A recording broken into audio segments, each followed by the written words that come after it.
Hello, Wastelanders. It's Jewel Smith, and it's Fallout Friday. I am playing today as Rose, the reformed Raider overboss. Now a member of the Brotherhood of Steel, but not really a card-carrying member. We were assigned to the same team. As you can see there, she's with Danse, and they don't like Danse.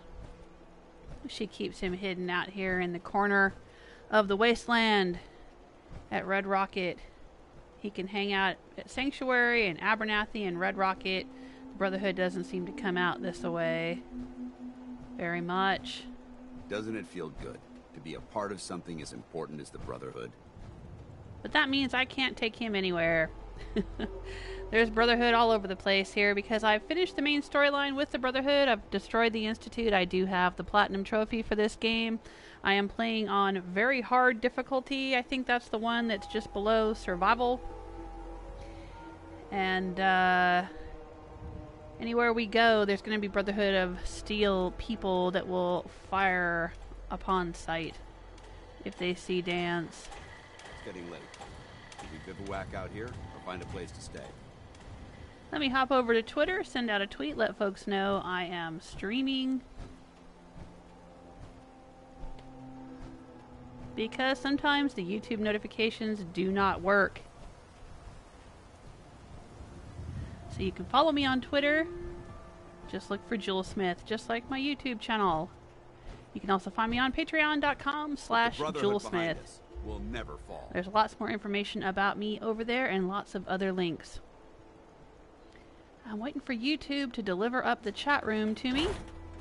Meanwhile, I'll let you know that I'm doing another Fallout giveaway next week. For Fallout Friday, I'm giving away some more fan art. Really cool drawing of the companions in Fallout, a little collage. If you want to find out more about that, it's on my Patreon page. And I don't think I've tweeted about it. I'll send out a tweet about that to pin it to the top of my Twitter page after the live stream.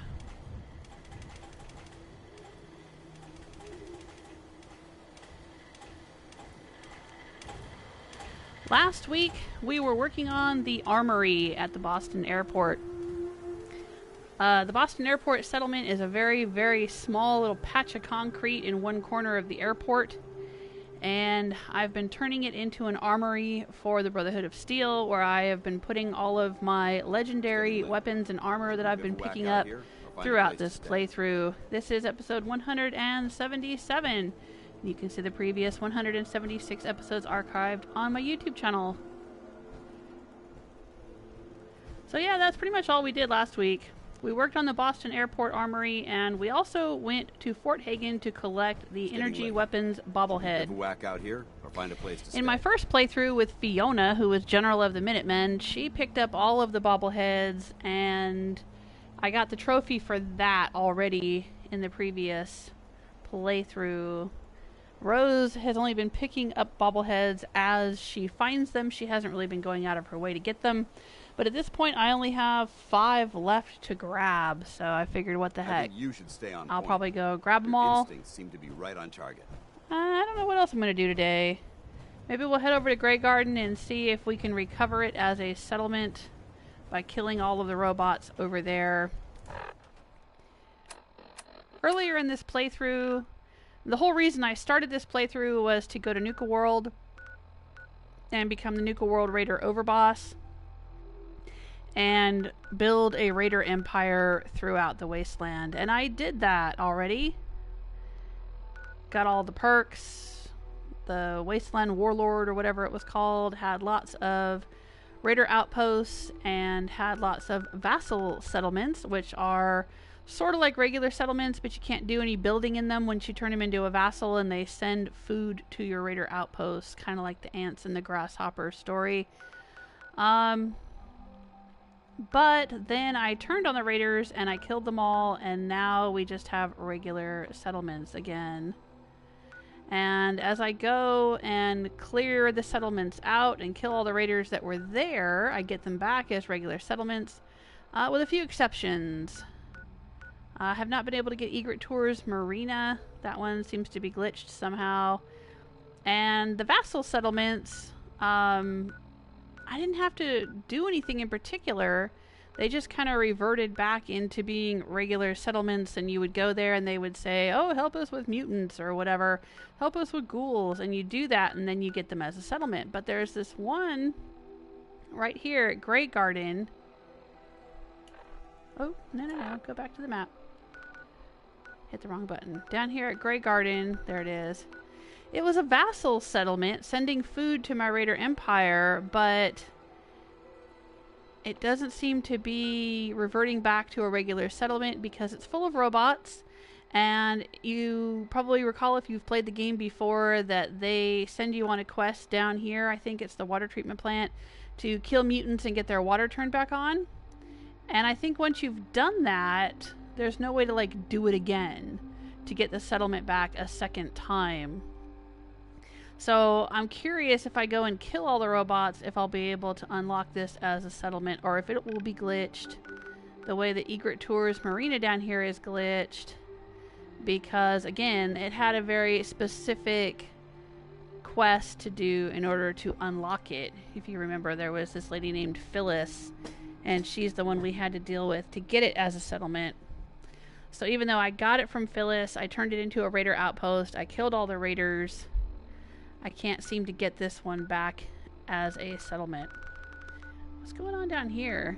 Oh, it wants me to defend Murkwater. I ain't gonna bother. Nope, not gonna bother. Murkwater is on its own. But that's something we might be able to do today. Come on, YouTube. Dish me up the chat room, please.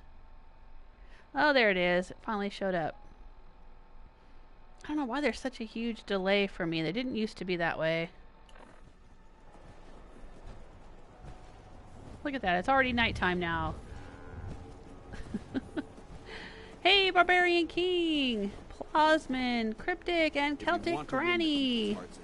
How are you doing? Oh, it's good to see everyone.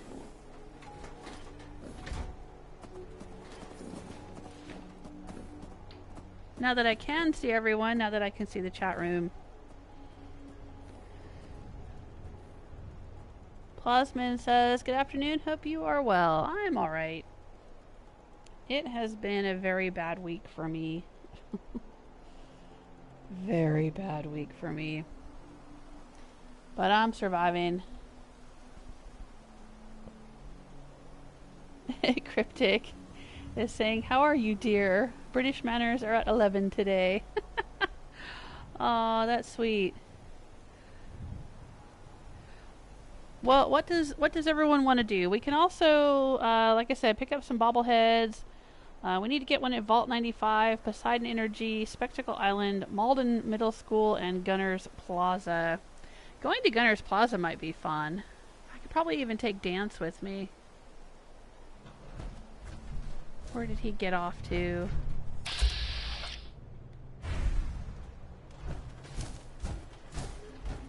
He likes to hang out in here. There he is. Hey, Danse. Paladin Danse. Ready to continue our mission, soldier? Yeah, why don't you come with? Ready. Roger that.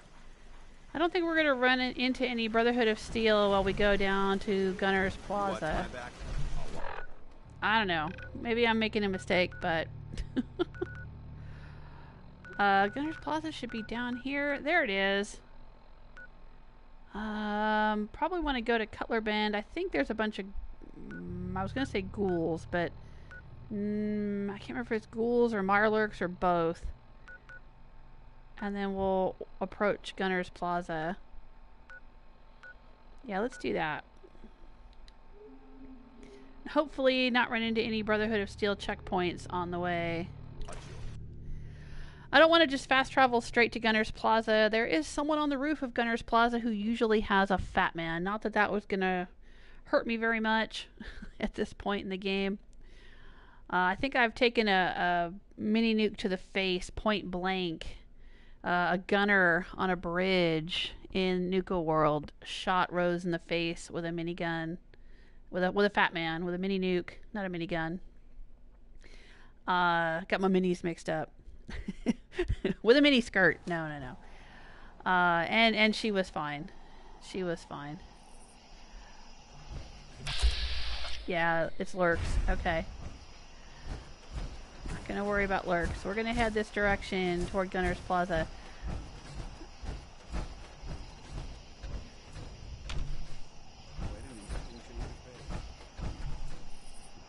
What?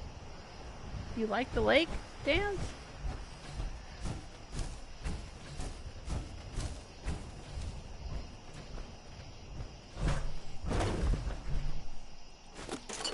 I'd just leave that if I were you. Yeah, but you're not me, are you, Danse? Hello? He's pushing me out of the way. Where are you going, Danse? Okay. See, I knew there was ghouls out here. I knew it. I know they're still here. Well, get him, Danse. Vaporize. There you go. Okay. Yeah, see, I was right. There are ghouls and lurks. Alright, so I think that's Gunners Plaza right there. Used to be a television station, right? GNN or whatever, Global News Network. Alright. In my first playthrough as Fiona, I used to come out to this place a lot because I would give all of my Minutemen combat armor, and the Gunners tend to have a lot of combat armor. So I would just come out here and fight all the Gunners and strip all the combat armor, and then they would respawn and I would do it again. And again, and again, and again. So I know how to approach this place stealthy-like and avoid the guy with the mini nuke, but this is Rose now, and she's really not stealthy as she plods along with her power armor, so...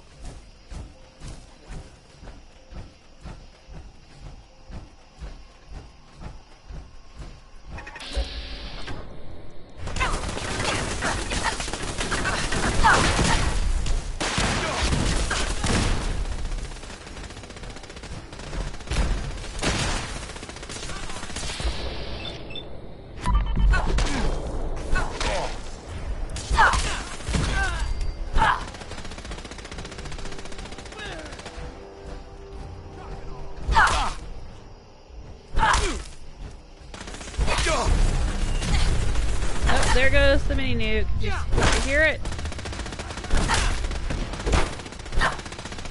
Is this guy trying to fist fight power armor here? Is that why you're a legend?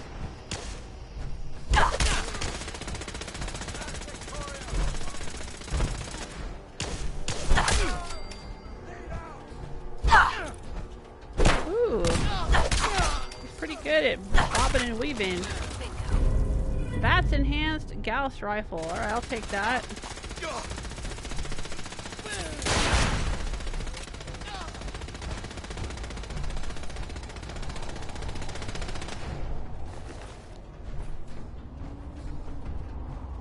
Alright, who are you shooting at, Danse?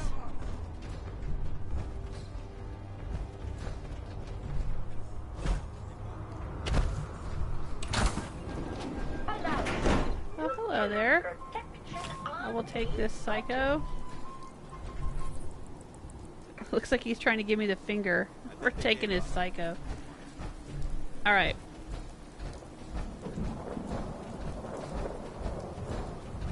Yeah, Rose wasn't trying to approach stealthy-like. But if you do want to approach stealthy-like, there are some stairs on the other side. Maybe they're right here. There's a way to take stairs up the side. This does not have no. Okay. I was looking for a fusion core. I think they're on the west side, I thought.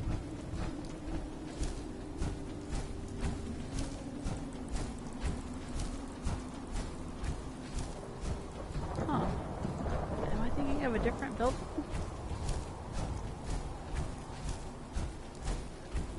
I'm like, yeah, I know what I'm doing, and I don't know what I'm doing.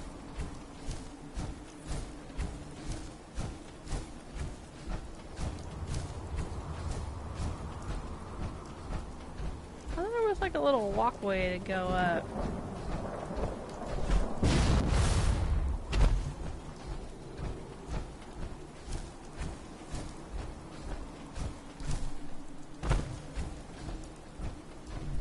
I'm all turned around. Where am I? Oh, because I'm on the wrong side here. I'm on the east side of the building. Well, that would explain a lot.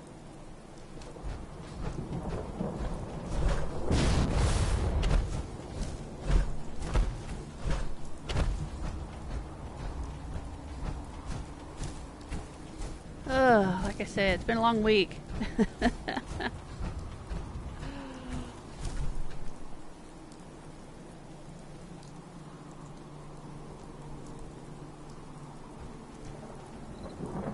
Cryptic is asking, how developed is your sanctuary? It's pretty well developed. I mean, for me, I mean, I don't do really huge builds.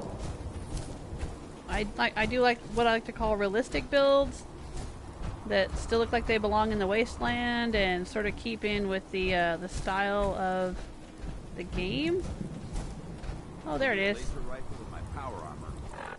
I'm playing as Rose here. If you want to see Sanctuary in my Fiona playthrough, I have a settlement tour series on my YouTube channel, and the tour of Sanctuary is actually the first thing I think I ever live streamed on my channel with a headset. And I built it up quite a bit. I mean, I think I had 20 people living out there, or 22 or something people living out there. Here in Rose's world, she has 18 people living out there, which is a pretty big settlement for her. And I did a lot of building out there. There's a Granny's Village Christmas attraction and the Ho Ho Hotel, and McCready's got a gun shop out there, and there's a Slocum Joe's donut shop and stuff. There's a hair salon. There's a bunch of stuff out there. Now, at this point, I mean, when I first started playing this playthrough with Rose, I didn't do anything with Sanctuary. She came straight to Red Rocket and made that her home base, because I thought that made more sense strategically. Like, if, you know, if something like this happened to one of us, right? I mean, because that's basically all that, you know, the sole survivor is just a person from the past who lived in suburbia and, you know, didn't grow up in the wasteland. And then all of a sudden you wake up one day and you're in the wasteland. You're not going to be like, oh, hey, let me just live in my old neighborhood all by myself. And, well, she had Codsworth, I guess, and dog meat. But, I don't know. It seemed to make more sense for her to hole up in Red Rocket, where she could kind of, you know, keep herself safe there in the beginning. And then it just kind of became her little home base where she started storing everything and keeping everything. And I gradually worked on Red Rocket throughout the playthrough. But eventually, and the other thing is with this playthrough, I did not go to Concord, and I did not meet Preston and Mama Murphy and all those folks until I was like level 70, I think. I was pretty far along in the game before I even bothered to go to Concord. But when I brought everyone back from Concord is when I actually started working on Sanctuary. And I'll take on the world. Here we go. Okay, so right on the west side of the building, you see how I'm on this side here? If you approach from Cutler Bend and come straight in, if you're a stealth character and you want to sneak in, they've got these walls up, but there's not usually anyone stationed here. Oh, hi, I say, and then here's the dude. Oh,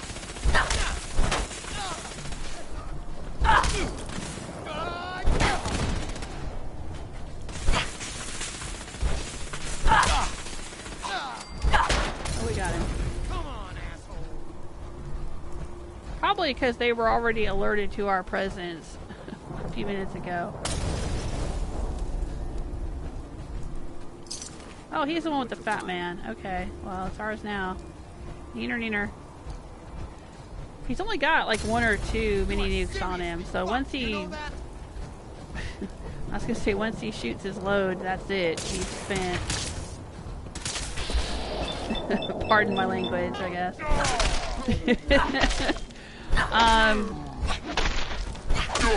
Ooh, she knocked the weapon out of his hands. Screw you, dude. Ooh, you even got a stick pack.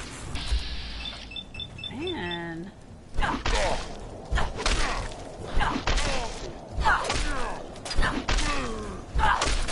This guy can take a beating.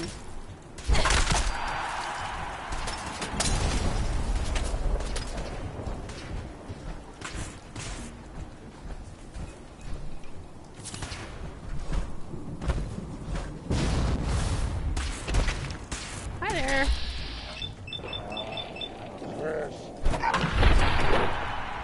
He couldn't take a beating though.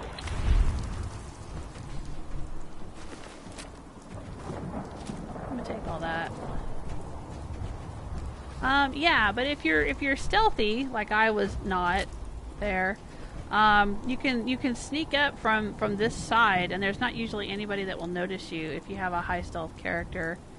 That's what I would do with Fiona. Is she would sneak in right here, and then she would take out everybody as she encountered them. She'd be all super sneaky and take everyone out, and then. Tape, okay. And then you could come up here, get the fusion core, which I've already got. I guess I've been out here before. But if you come all the way out here, then you can shoot the guy with the fat man. He's usually out front right there. You can get him before he gets you. If you're being stealthy. Rose doesn't do stealthy.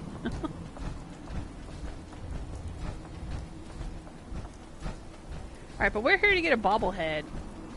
I guess I've been here, but like maybe I haven't gone inside, or I didn't go in far enough to get the bobblehead.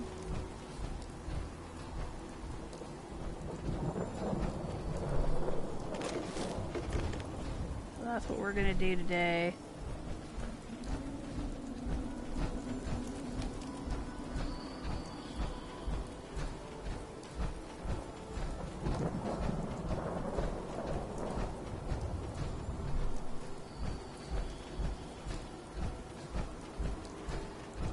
There's an elevator there, and I can't remember where the elevator goes. I think I used to go in through that back door back there, though.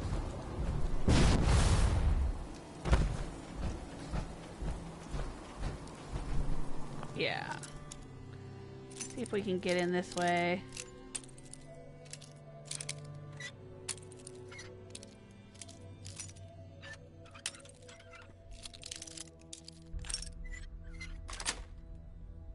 Sweet.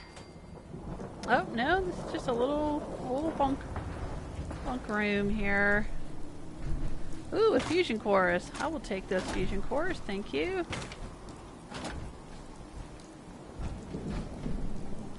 Well, that was worth the price of admission.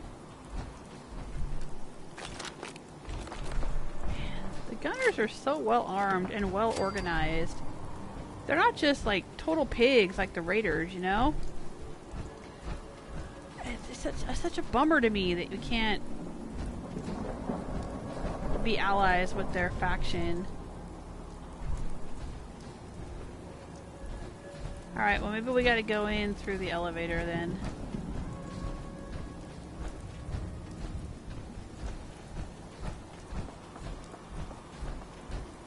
That's cool.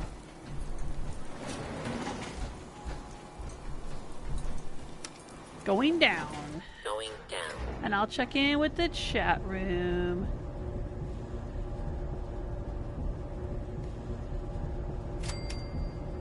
Oh, Celtic Granny!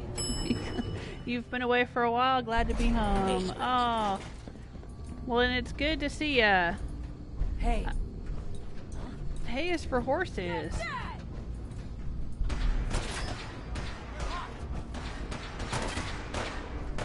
Lock and load. Oh, hi there.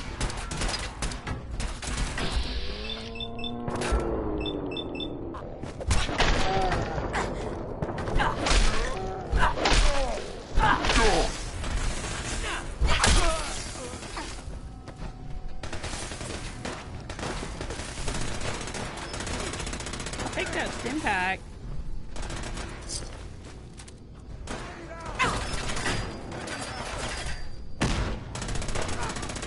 Handle it, Danse. Come on, man.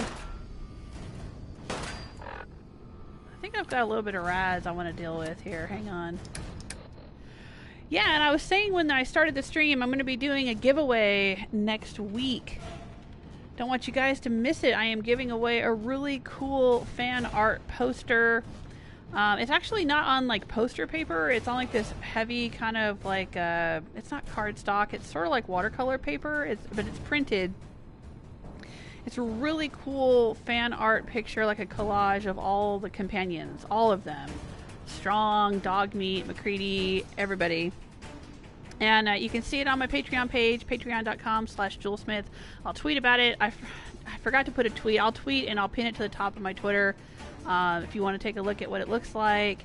And I'll be giving that away next week. Not this week, but next week during the live stream. The way I do giveaways, you know, you guys will pop into the chat room. You'll tell me you want to enter the giveaway. And then I'll do a drawing after the live stream is over. And I'll announce the winner in the comments when YouTube saves a video. You can also have extra chances to win if you want to go to the patreon.com and go to my page, you know, JewelSmith, and comment over there too on the post. You get a bonus entry into the drawing if you do that. Alright, I am trying to find what clears away. I guess Radaway. I don't have that many Raz. Let's see.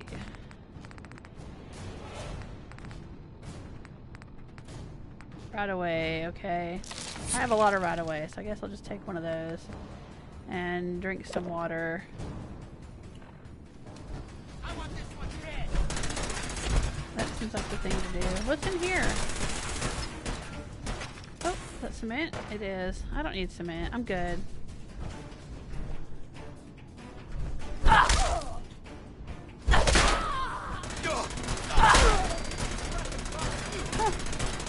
Alright, well.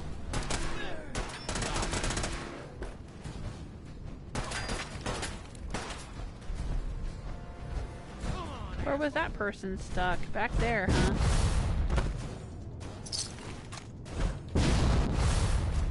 Can I get up on top of there? Oh. I think you turned him to dust, Danse. Ooh, what's in here? Contact lost. Was there something in this box? No? Okay. I guess it was just Danse clipping through the box. Keep firing. How do we get up there, Danse? I have a jetpack. I guess I could jetpack up there. Oh, hi.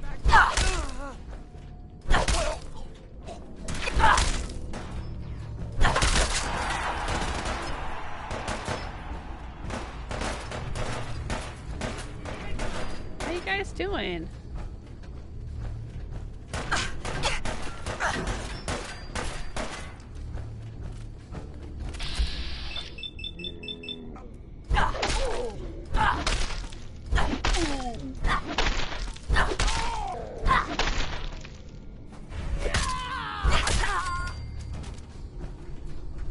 Switching to search.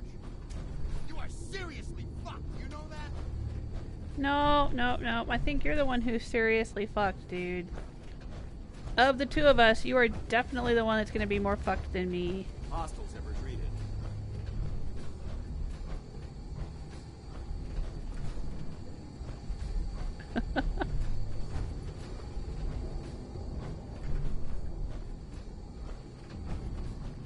Oh, is this where we came in? Ooh, there's a shiny bit of aluminum there. I'll take it.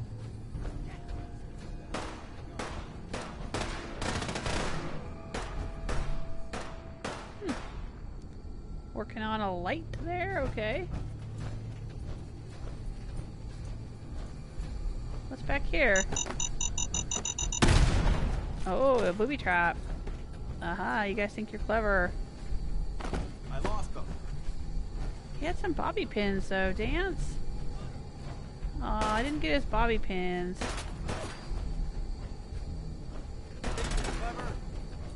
No, I don't think this is the way we came in. That doesn't look familiar. Light him up, Danse. Did you get him? No? Oh, did I guess not. Okay.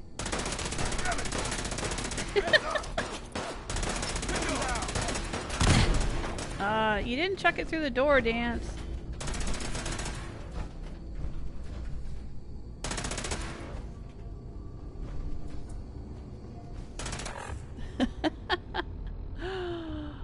Hello, Senor Madruga. Welcome to the chat room. Let me catch up with this. Hi, Bill. How you been? Oh, Bill can't stay long. Alright, well, if you're still here, I hope you heard me say hello. Or I hope you're still here to hear me say hello. Sorry. I was killing some gunners.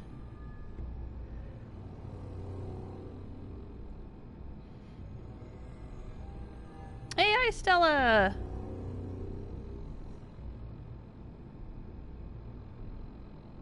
Ooh, Celtic Granny got Fallout New Vegas and have fallen in love with the game all over again. Oh, I'm so jelly. Did you get it on PC? There wasn't like some kind of special remastered release for PS4 that I don't know about, is there? Because if there is, I know what I'm playing for Fallout Fridays.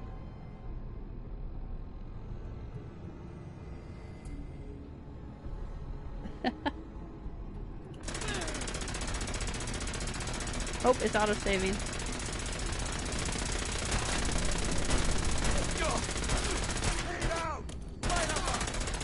Did you get it through the doorway this time, Danse? No, I don't think you did. You gotta aim between the two sides of the door, honey, when you throw grenades. Alright. But he got it. Eventually. Oh, this is a legendary. Martyrs improved Disciples spiked right leg. Why did this guy have a Disciples right leg? Alright, whatever. Okay. I guess I could go up here. Can I get up here? Nope. Nope, no, no, no, no, no. There we go, I got in. Oh, hey, there's a dude.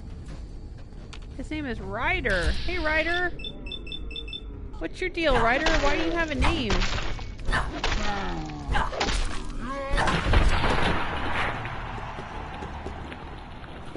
Ooh. Ooh, I don't want to see that. Oh. That camera angle was intense. Oh, he's got the GNN recording room key and Ryders holotape. Danse, I'm kind of trying to get through his pockets here. Can you stand back for a second? Cover my back, Danse. I want to listen to this holotape. Nope, wrong one. There we go. It was called Ryders holotape, right? Alright, here we go. Through the alphabet. J,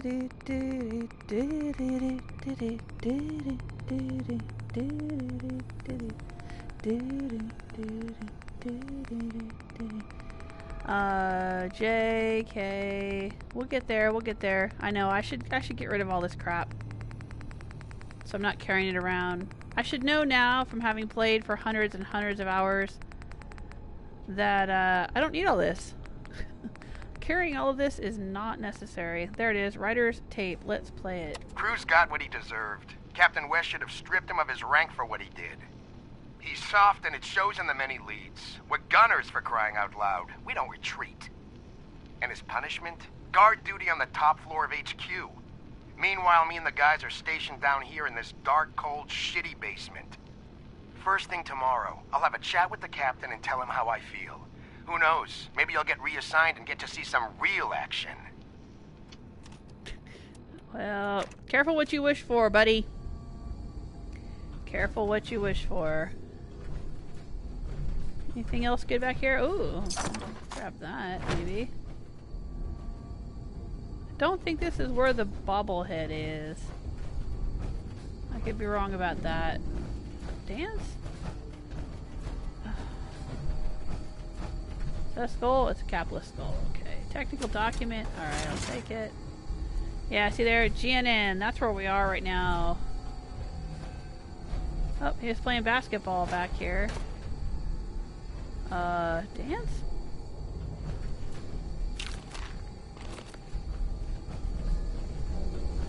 These walls down here in the basement, these cement walls are a bit thin. I will take that soap. Soap has oil. Oil is handy. Oh, here's some stairs.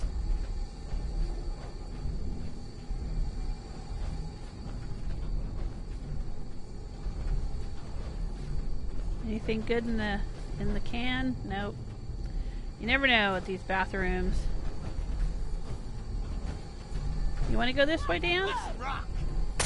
Oh.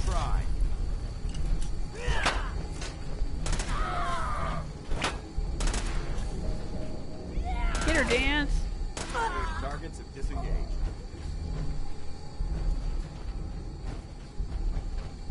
Did you loot her? Yep, she just had that, huh? Okay. Back here.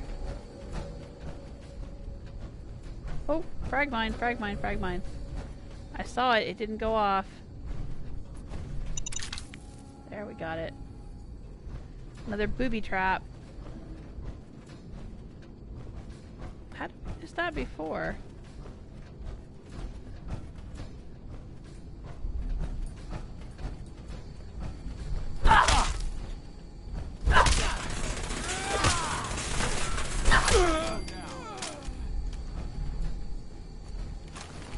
Didn't use that stim pack fast enough.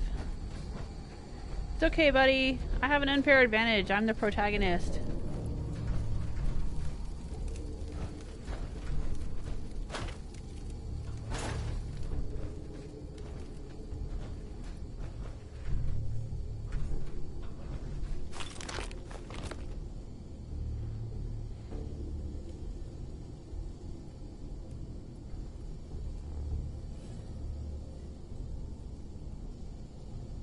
Oh, Celtic Granny got Fallout New Vegas on Steam. Okay.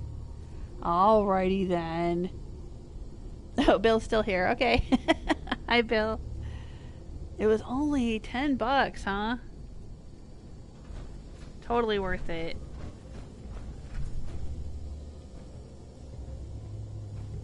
Somebody was repairing a chair, I guess.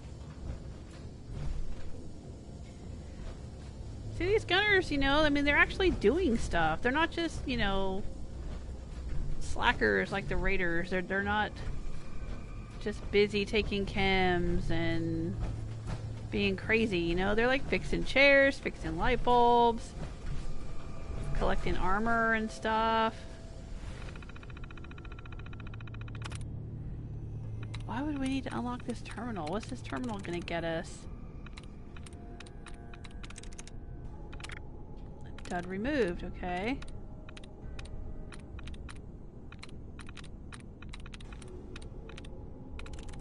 Can I remove any more duds? Oh, there we go. Yep.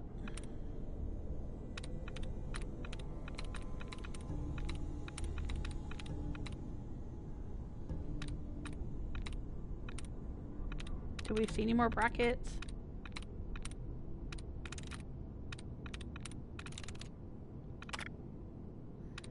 Yeah, okay.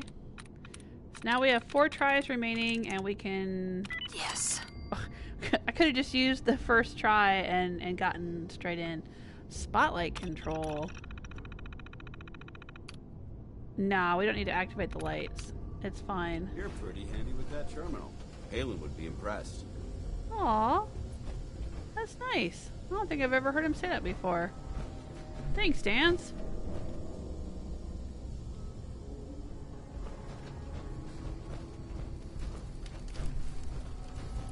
Okay. So how do we get out of here and where do we go? She came at us from, I think we came down here, we came in here.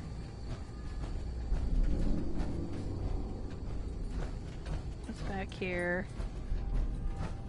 think I found another elevator or something, didn't I?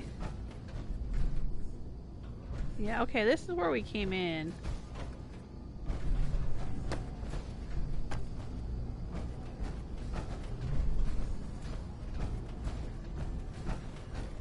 This place is like a maze. I'm all turned around in here. Oh, he had a nice laser rifle. I'm gonna take that. We'll go this way.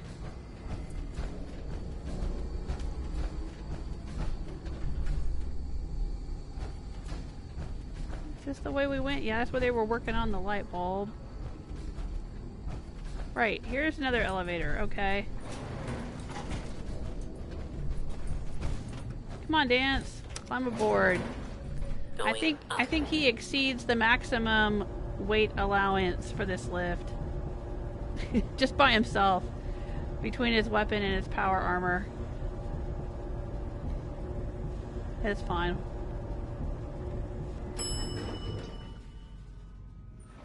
Ground floor. Ah, here we go. Alright, I can see a gunner right there through the window. This is going to be fun. But I'm going to just check in with the chat room, make sure I didn't miss anything. I apologize, anyone, if I've missed you and I didn't say hello, or if you asked me a question and I missed it. Celtic Granny is saying that you're having a wild storm. Yeah, I think we're under tornado watch too, Granny. We are as well. Thank you though for the heads up. Celtic Granny and I mean, we don't live in the same town, but we live in the same general region of the United States, so we often get the same weather or similar weather. Or we'll get, I'll have weather one day and she'll get it the next or whatever. Yeah, oh, we're on tornado watch until 8 p.m. tonight. I'm looking on my phone here. Great. Ugh, I hate being on tornado watch. It puts me on edge.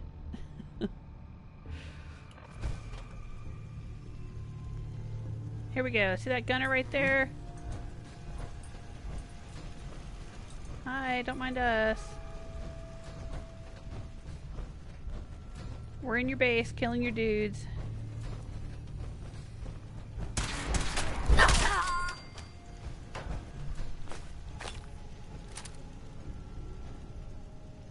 Ooh, technical document. Technical document.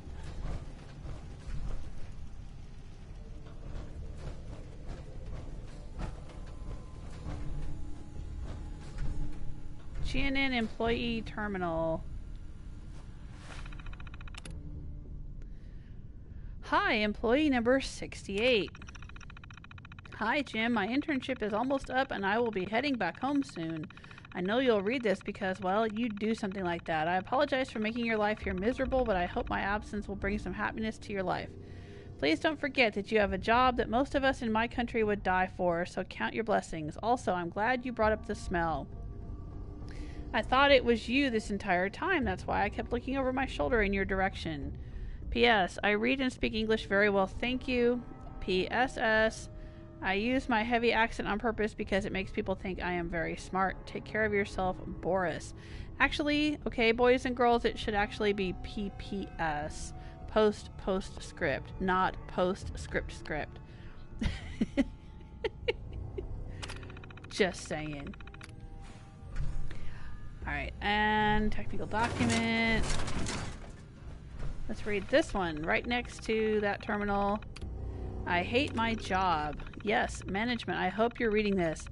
Not only do I get stuck in the corner, and not only does management somehow fit another desk next to mine, and not only does the light above me flicker throughout the day, and not only does the wall leak whenever there's a hint of rain, and not only does management stick the foreign exchange intern in this already cramped space, but not only... Ugh, never mind. Boris, you smell. Yes, Boris, I'm typing about you right now. Yes, I see you trying to read my screen throughout the day, and yes, most of the time I'm pretending to work. Yes, you can read it even though you probably can't read English. Did I mention you smell? The smell is so bad I hate my job. Sincerely, GNN employee number 68. Apparently I don't have a name. The smell was probably from the leak, making the walls moldy. But hey, you know what? If you work in the news business, get used to small cramped spaces and flickering lights, and just be glad you're not in the basement. Seriously, I used to work in newspapers, and one place that I worked, we were all crammed in the basement. There were like 9 of us in a space about the size of this room right here. And the room pretty much looked just like this. And I'm not even joking.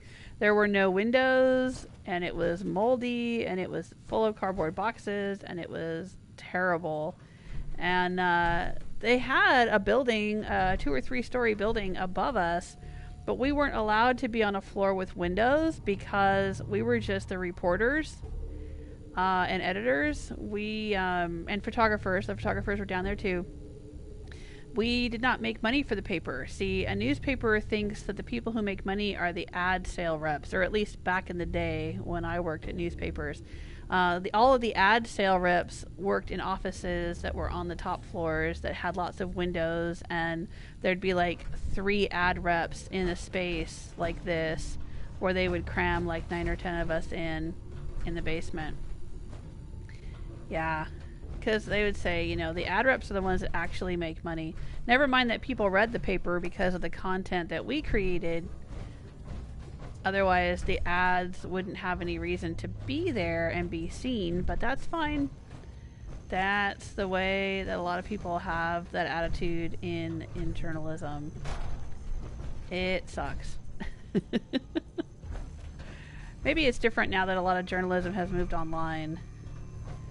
And this was back in the olden days when newspapers were all printed and rolled up and chucked on your front porch. Old lunch. Ha, I stuffed my old lunch in Jim's desk. He thinks it's Boris. He obviously doesn't open his desk too often. The lunch has been in there for a couple weeks now. Should we tell him? Gerald. So it wasn't the leak and the mold. It was somebody's old lunch. Oh, I love it. That does sound like a very newsroom thing to do, too. The other thing about the newsroom was that we got paid so badly that we would eat any free food people gave us.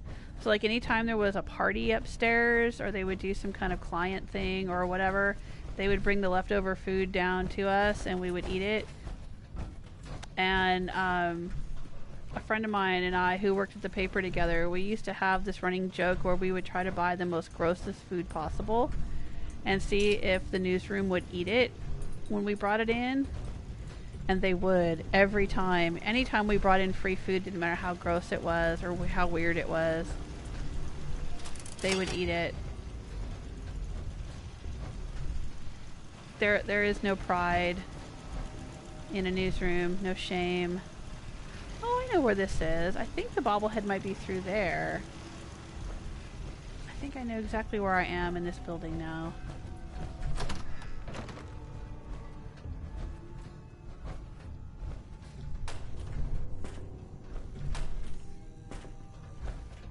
Oh, whoa, dude. Let's rock. Danse, did you alert them? I didn't alert them. I walked right through and nobody knew I was here.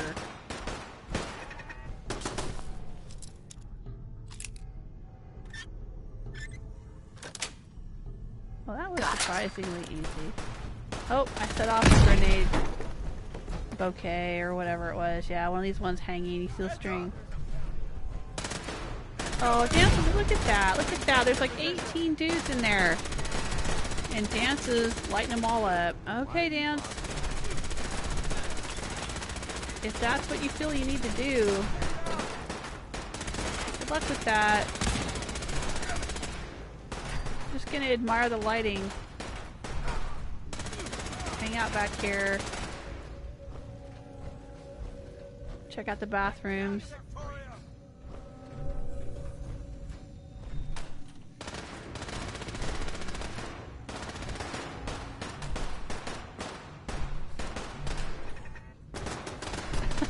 I love the fact I can just hear all the turrets and all the people shooting and all the stuff going on, and I'm just like, don't mind me. I will take. Can I take that out of there? No? Okay. The hand holding a watch. Hit the dirt! Danse, are you causing trouble? Pressing fire!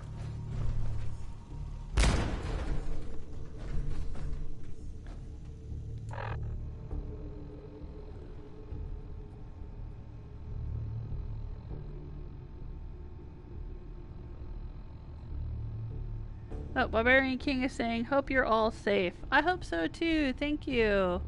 I mean, so far, so good. Tornado watch just means that we have to be on standby. And if a tornado is spotted, then we'll be under tornado warning.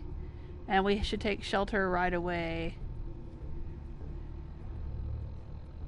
The sky is looking pretty dark out there.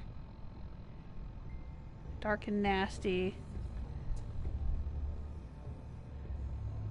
We had a tornado come right through our neighborhood a few years back. Not in this area here, but back before we sold our house. It ripped up our tree in the front yard, and it tore off part of the gutters on the front of the roof.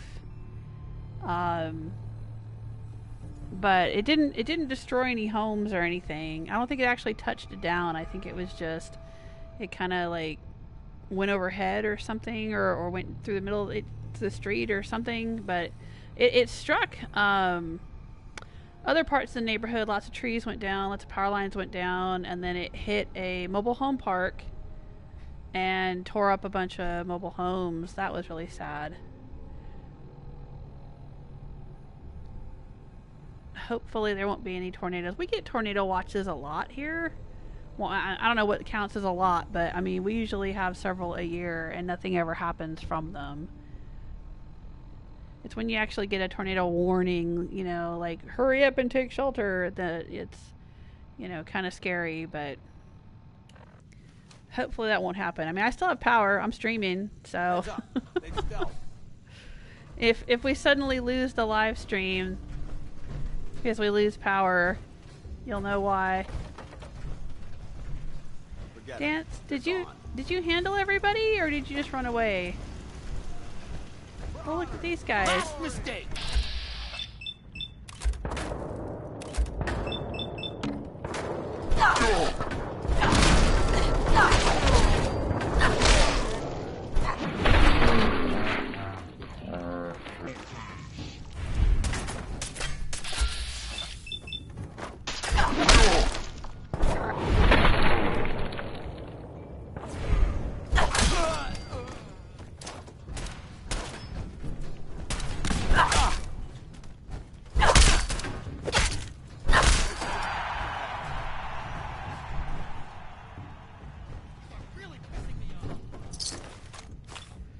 We're all just clustered right here waiting for me to jump in the middle and whack them all. Whack-a-mole. Whack 'em all and whack-a-mole. It works both ways. He should have stopped while he was ahead. Hey, Danse. Hey, Danse. Give me a key. No? Okay. Alright, did he have... No. Did any of these guys have anything special on them? Doesn't look like it. What's in here? I don't think we need to go this way. We need to get into this room that says on the air. That's where we need to go, probably for the bobblehead. Oh, I'm tripping over something. Here we go.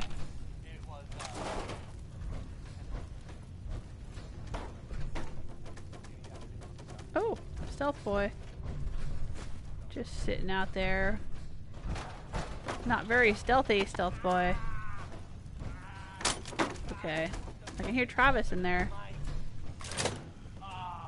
Hi there!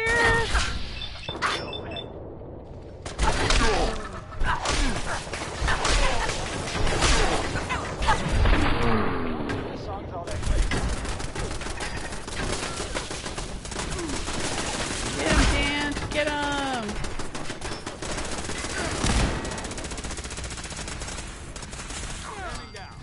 God, I hope there's a bounty on you. I don't think there is a bounty on me. There's the bobblehead! Captain Wes's safe key. Alright, we'll take it.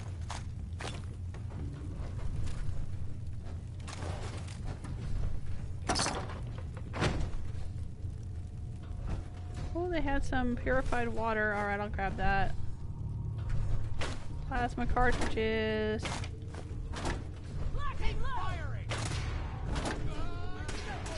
Missiles. Alright, I'll take that. What you doing, Danse? Oh, Danse found some more friends to play with.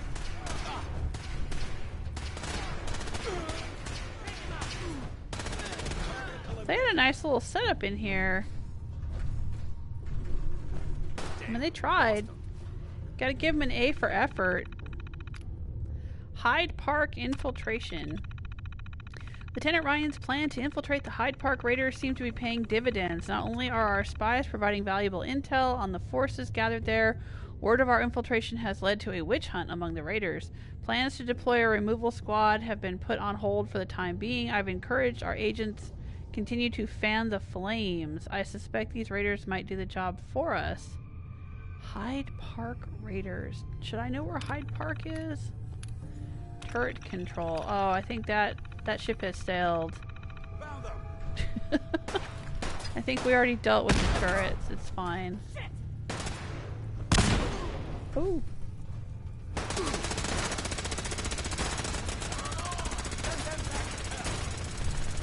Let's unlock this with Captain Wes's safe key.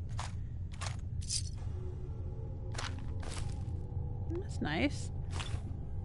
Wes's holotape. Can I play it? I can just take it. Oh, those are decent weapons. I'm gonna take them.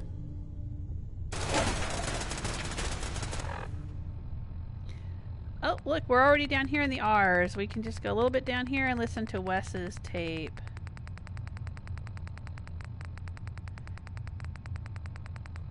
There it is. Okay, Wes, what have you got to tell us? Command, this is 429er. We have visual on hostiles near Fallon's. Copy? Over.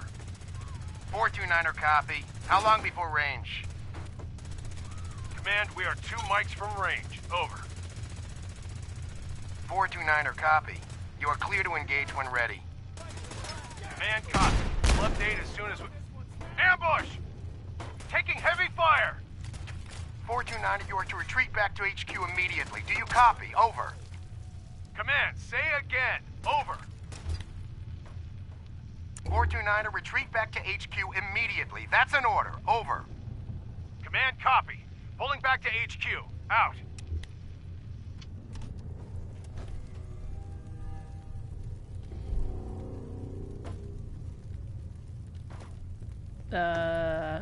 Is this HQ? Is GNN HQ? Gunners Plaza? I don't know.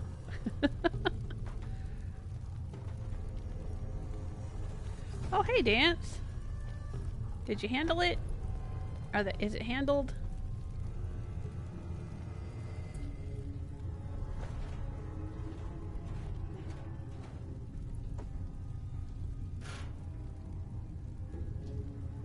That's Danse there.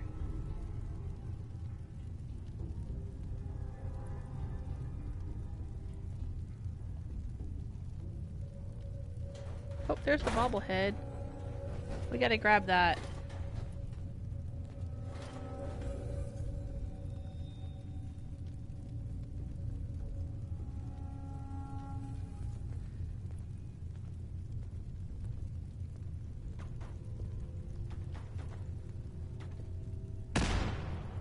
Oh, there's still somebody out there. Hey, JP says, hey, Jewel. Does anything give you trouble now? What you mean, JP? Hello, bro. Bro F. Welcome to the chat room. Hey, BJ. BJ20715 says, wow, look at that studio. I bet you could stream some Fallout from there. I bet you could. I bet you could. How you been?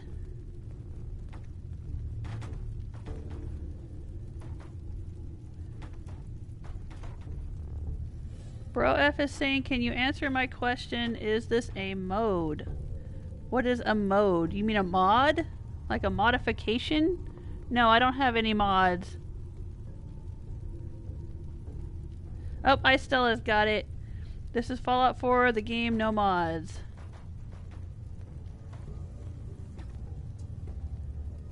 Hey, Master Shot. How are ya? Thanks, Istella.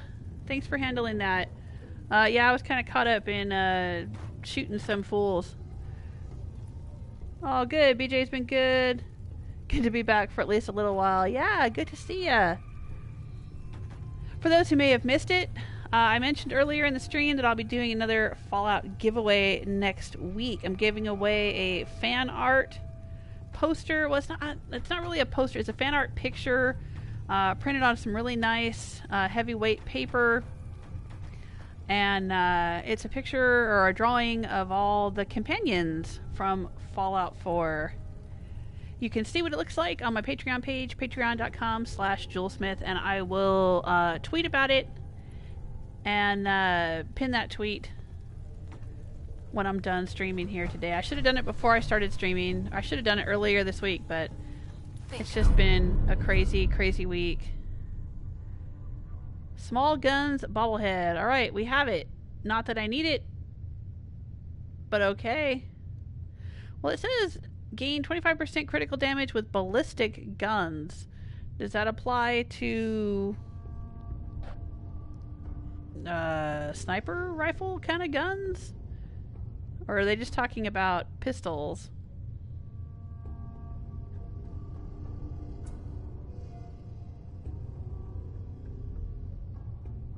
Doesn't matter though. Rose usually just whacks things, so that's fine. Carrying too much gear is tactically dangerous, soldier.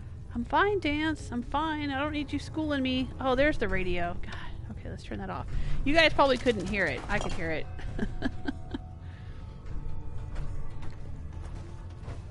When the music is being broadcast, alright, we already searched those.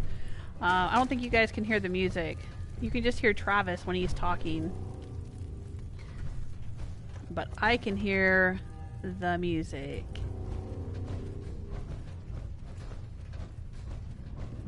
Yeah, it's nice. We got TV cameras in here. This is where they were doing the news broadcast. Right there, I guess. Galaxy News Network. Alright. We can get back out of here. We can go through the front, which means killing more gunners. Or we can just go out the way we came in.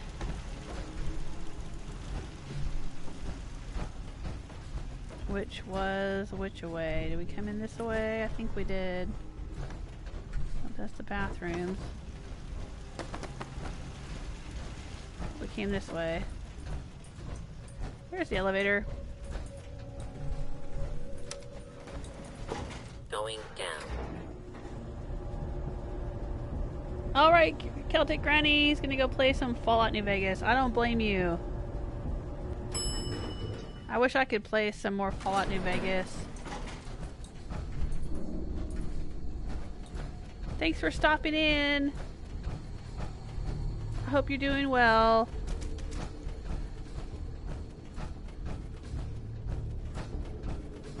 And I hope to see you next time.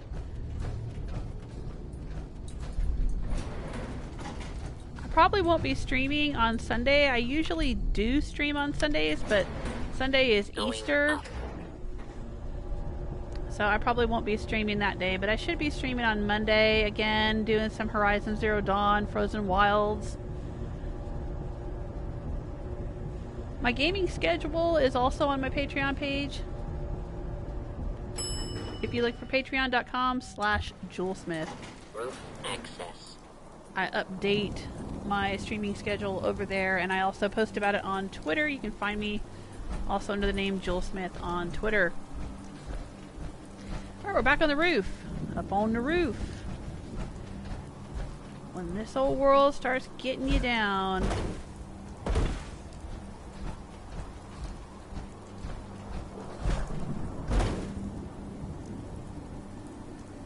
And people are just too much for me to face.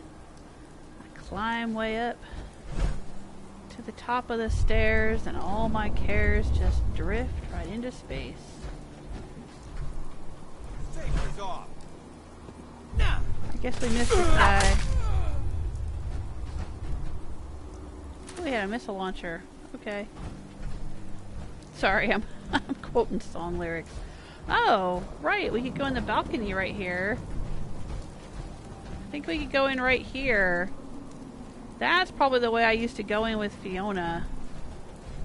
Because you can get into this balcony right here, and I don't think there's anyone up here, and then you can shoot down into the center of the building. Let's go in. Not that I shoot, but I'll show you. I was talking about how there was a stealthy way to approach this and not get caught by the guy that's got the fat man on the roof. Because my first Soul Survivor had been out here many times.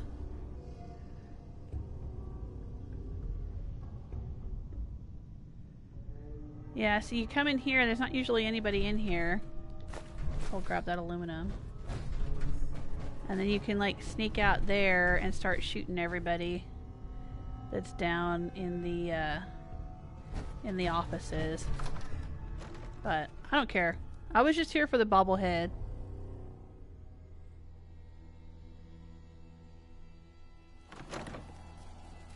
JP's asking, Jewel, at this stage of the game, is anything difficult to deal with, like with Behemoth's early game? Nope. Not really. I'd say the most difficult thing to deal with is when I'm out in Far Harbor and one of the settlements gets attacked. And you've got all of those fog crawlers and Yao Guai and just, you know, all kinds of tons of, you know, I don't even know what all the ones that show up, but you'll get like tons and tons of wolves and, you know, just wave after wave after wave of all of these spawning creatures. That can get pretty intense. Part of the difficulty of it too is that you're trying not to accidentally kill any of the settlers who are also trying to fight all of the creatures. So that can be a bit of a challenge. But no, not really. Assaultrons are still kind of a challenge. I'm running into some really powerful Assaultrons. I think when we went down into the nucleus on Far Harbor, there was an Assaultron that was guarding the command center or whatever it was when we went down in there, and she was pretty potent. Had to be careful with her. She was powerful because they can turn invisible, so you can't VATS target them, and they can do some pretty wicked melee damage, and then their eyeball laser shooting damage. Assaultrons are pretty wicked. Even in my first playthrough with Fiona, who's level 140, she still has to be careful around Assaultrons, but just about anything else is not really a problem. I haven't felt compelled to use chems or Nuka sodas or anything in ages. I mean, I'll use a stim pack now and then just to keep my health topped off, and I'll use Radaway once in a while, but that's about it. I used to use that special serum that you get from the Cabot guy. You remember him? Out here at the Cabot house. You get the super special serum that it gives you.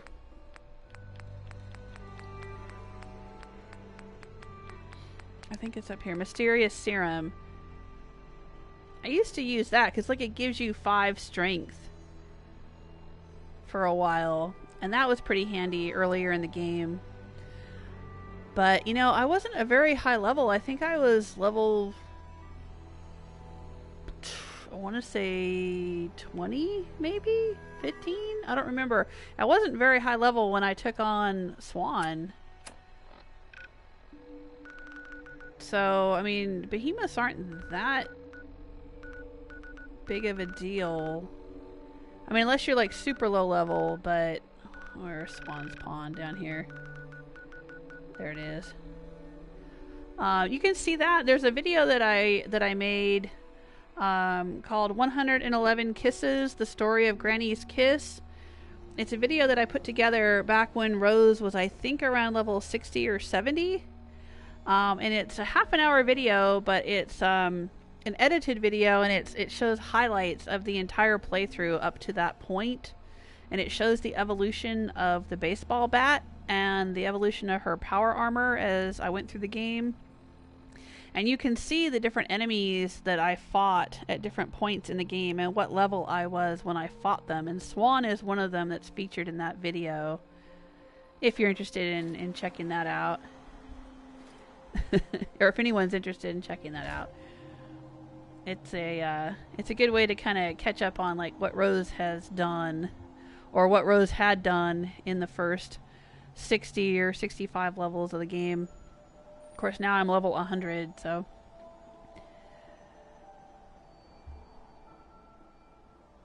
Oh, thank you, Celtic Granny. Same to you. I hope you have an uneventful storm, Celtic Granny says. Yeah, you too. No, I have the Platinum Trophy. JP's asking if I have it. Yeah, I got that ages ago.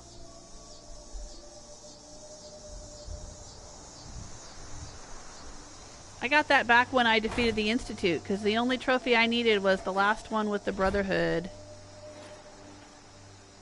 There was one Brotherhood trophy that I got while we attacked the Institute. And I think it was the same video where I hit 1,000 subscribers. So it was several months ago, maybe a year ago. I got the Platinum Trophy for this game. Alright, so we got Gunners Plaza bobblehead. Now I think I want to take Danse home, because I'm going to go do something that's not very nice. Let's take Danse back to Red Rocket and drop him off so he doesn't have to see me being evil. We like to hide Rose's evil from Danse. I think I'm going to go to Greygarden and try destroying all the robots and see what happens. It's all robots there, and there are 2 humans that live there. I might have to kill them too. And I don't know if it's going to make everyone at all of the other settlements mad at me. Because see, what had happened to me before was I accidentally hit a settler at a settlement, and then the whole settlement aggroed on me. They all went crazy, turned red, didn't like me. And then when I tried to fast travel away and go to another settlement, everyone there was angry at me as well. And it seemed that just accidentally hitting that one settler, I had pissed off everyone in all the other settlements. So I had reloaded. I don't think that was during a live stream, or maybe it was. It was a while back. But I reloaded so that nobody would be mad at me. And I'm curious, because Greygarden is not part of my settlement system at this point. Where's Danse? There he is. Okay. Hey. Where do you want me? Switching out your gear? Yeah, let's see what you've got before I let you go. He's still using the Gatling laser. He's got some frag grenades. Let me give him my frag grenades, because I don't use them. You can take that, and I'll give you my Molotov cocktails. I don't use them. Does he have... What's his ammo? Yeah, he's got lots of fusion cores for that thing. Okay. Or, well, not lots, but he's got a few. It should be fine for a while. Alright. You're good. Hey. I'm gonna say bye-bye now. Paladin. If something's wrong, I want to know. Nothing's wrong. I'm not gonna go and kill a bunch of robots and people. It's fine. We should go our separate ways. I'll head back to the bunker and wait for you you don't need to see me do this. Just be careful. If anything happened to you, I honestly don't know what I'd do. Alright, Dapper Danse. Red Rocket truck stop. Yep, you go. Alright. You hang out here and guard all my stuff. Thank you. Bye-bye. I love you. Kisses. Mwah. Alright.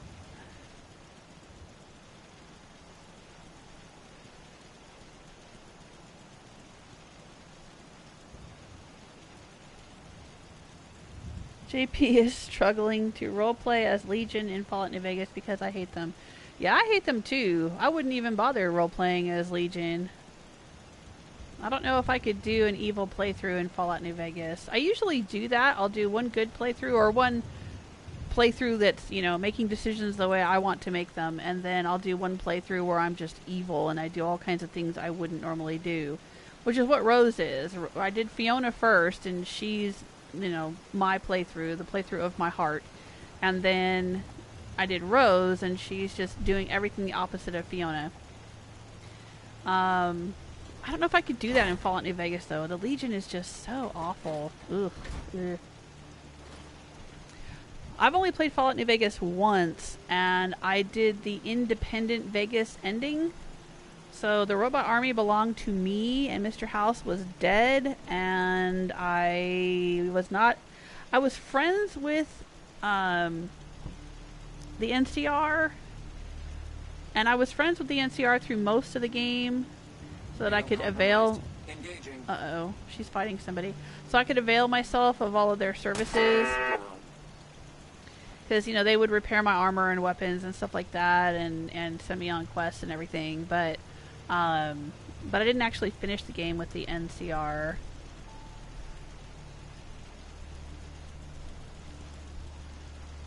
But I mean, I could. If I did another playthrough, maybe I would join the NCR.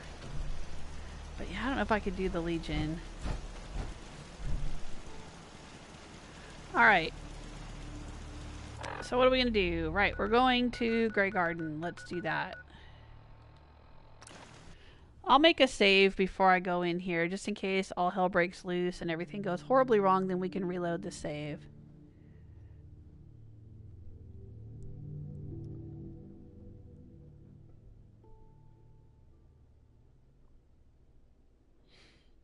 Oh, really? JP's saying that there's an essential thing in Fallout 4. Oh, you mean there's characters that can't be killed?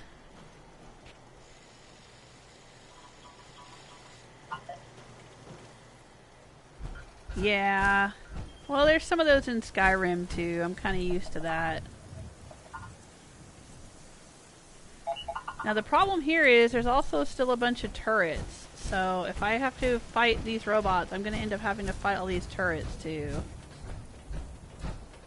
So I might want to get up on the hill here and do it. Take out the turrets first. Oh, I'm not defending the checkpoint. The checkpoint's on its own. Every single time I come out here. Defend the checkpoint. No, I don't want to defend the checkpoint. Screw the checkpoint. The checkpoint's right over there. Alright, let's do a save. Alright, so hang on. The screen is going to go blue. I'm going to actually do a hard save. Not just a quick save, so it doesn't get overwritten. And you guys should still be able to hear my voice. But the screen will be blue for a little bit while I make this save. Is it going to work? Yes, it did. Okay, and then we should be back. Okay, so now what I can do is do this.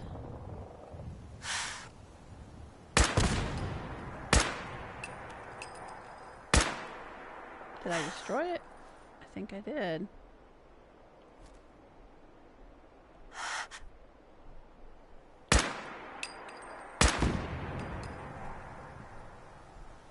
Alright, and that one.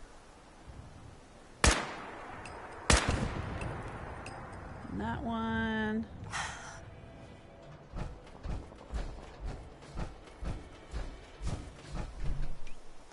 Now, there's also a possibility that the game will crash, because sometimes when I try to go in and destroy a bunch of people in a settlement, it's happened when I was trying to whack all the raiders.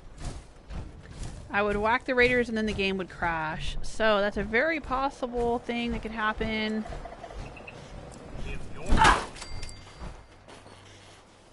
Alright, here they come.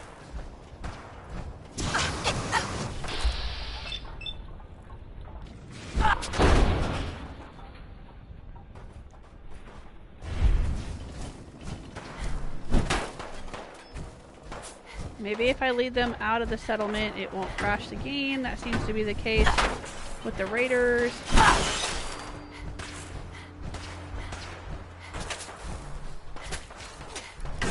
coming up against rocks.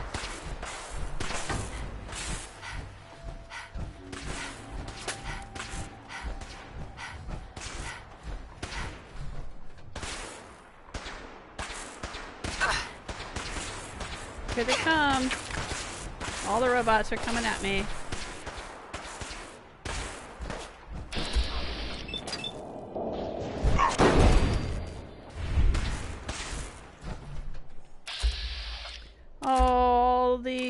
All the farmer robots. Farmer Dougal, Farmer Bueller, Farmer Fry, Farmer Sam. Aw.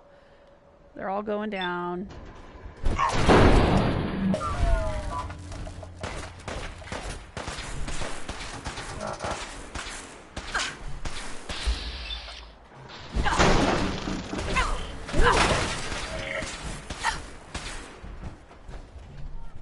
Come on over here. I don't want you all piled up at the settlement. There she goes, Mrs. Doyle. No, I don't want a cup of tea, Mrs. Doyle.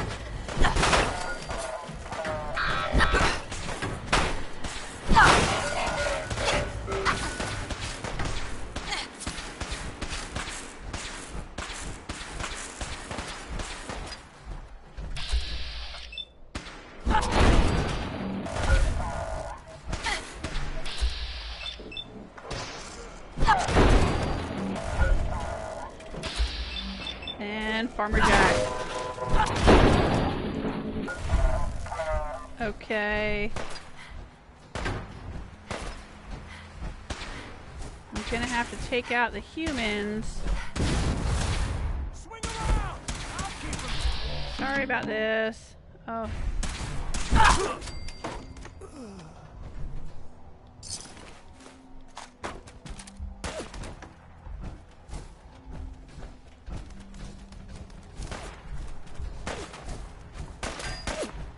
She's coming at me too. Now she's dressed like a raider, but she's not a raider. I mean, I was pretending she was a raider who was keeping an eye on this vassal settlement.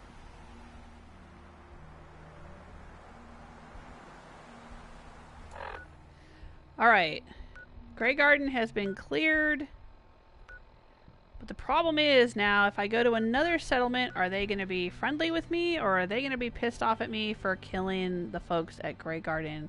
Let's go and find out.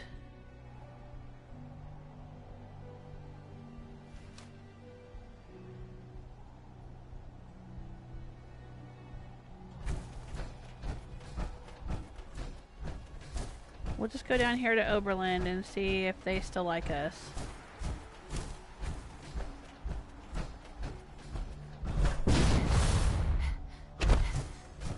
Yeah, I know I'm carrying too much.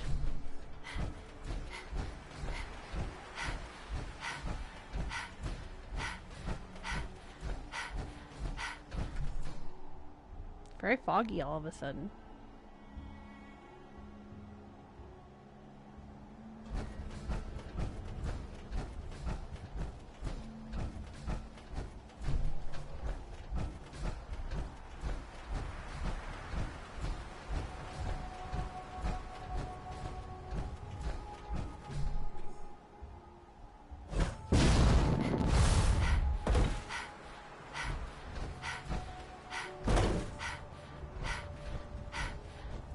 I think that's Beantown Brewery right there.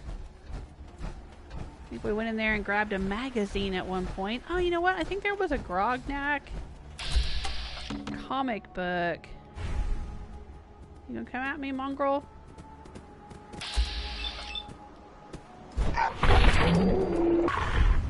There may have been a Grognak comic book that I didn't pick up in the Gunners Plaza. That's fine.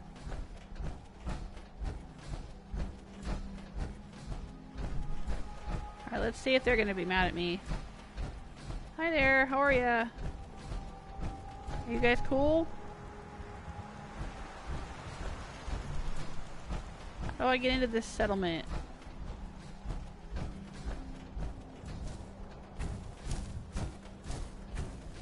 Ooh, That's floating. Gotta take care of that. I think we go in this way. Yeah, welcome to Ruin. Hey! That's when I did a build for a viewer whose username was All Come to Ruin. So we did a weapon shop. And then they changed their name to Counter Serum, so then I added on this little coffee shop over here. Alright, nobody seems mad at me. They don't seem to care. Alright, that's cool. Let's go store some junk.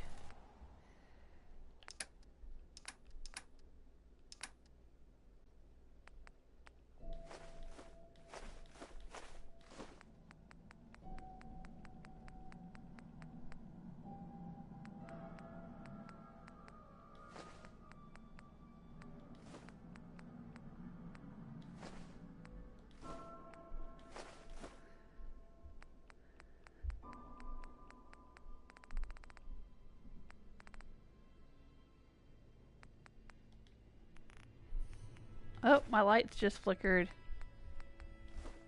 My power might be flickering off.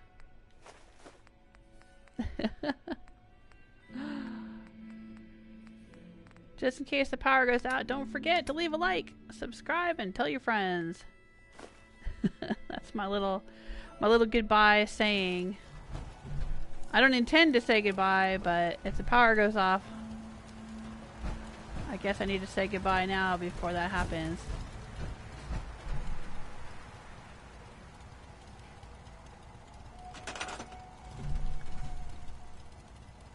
Weapon shop. Is that a Raider version of a weapon shop or a regular weapon shop?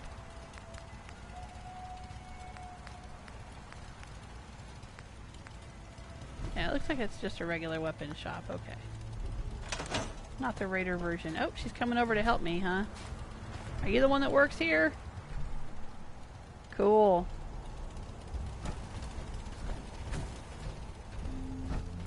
Alright, well everybody seems to be cool.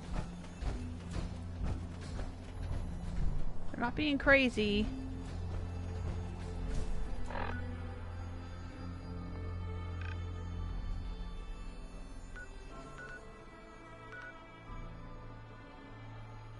So maybe if we go and unlock Greygarden now, it'll be cool. We can add it to the settlement system.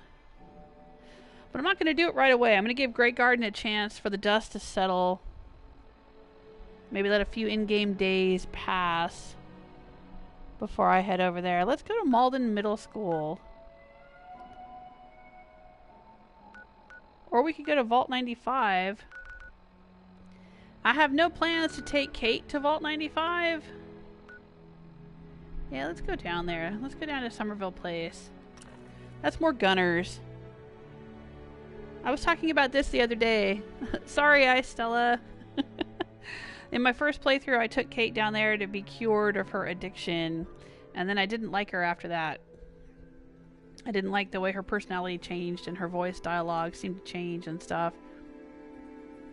She got kind of weird and clingy. I guess because she, like, super liked me or something and she kept flirting with me or whatever. But I didn't like it.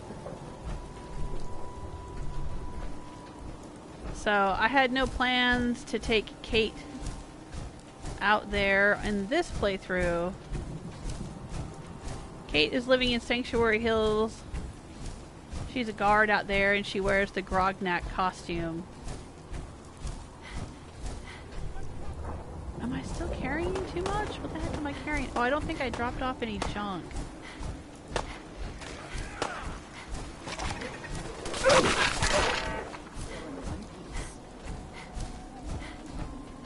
Let's drop off some junk. Oh, look at this guy's little shop. Oh, that's cool. Oh, it's still all sitting there, too. Didn't get all knocked down. Aw, that's a nice little shop. Hope you ain't one of them synths. You're to spy on me. I am totally not a synth, dude. Do I look like a synth? I'm the person who built this settlement. You schmuck. Alright, let's grab the bottle caps. I know, I'm so mean.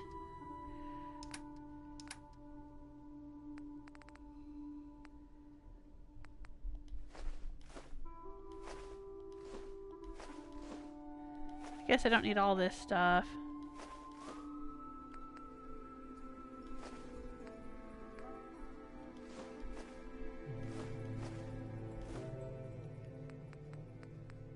I need the cooking oil though. I need that for a donut shop somewhere. Oh right, at the Boston airport we were gonna build a donut shop. A donut fryer.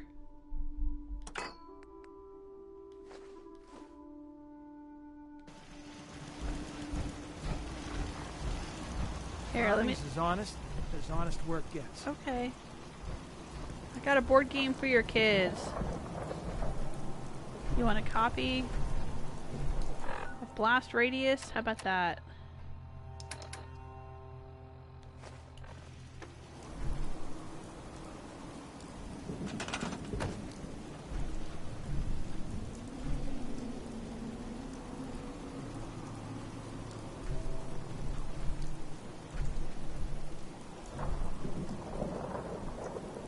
Can we actually put it somewhere? Is it gonna go here?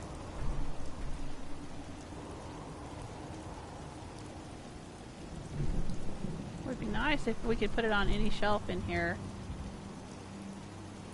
And not just the middle shelves.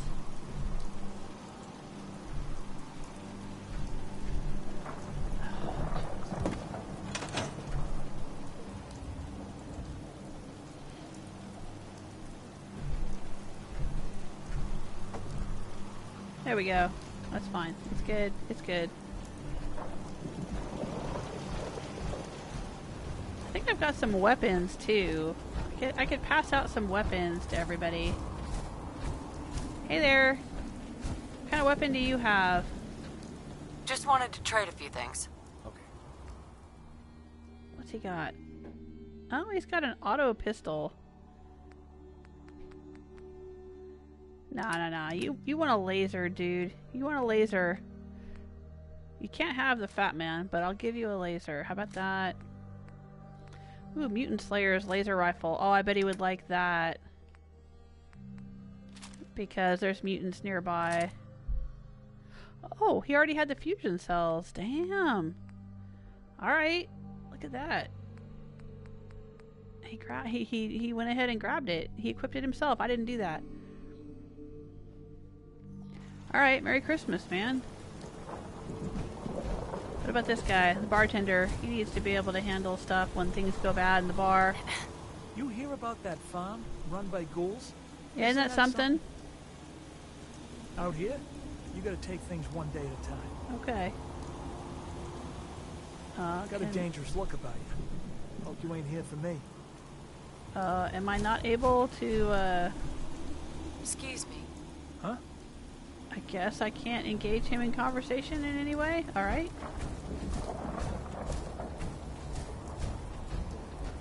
That's weird. What about the medic? I can patch you up if you need it.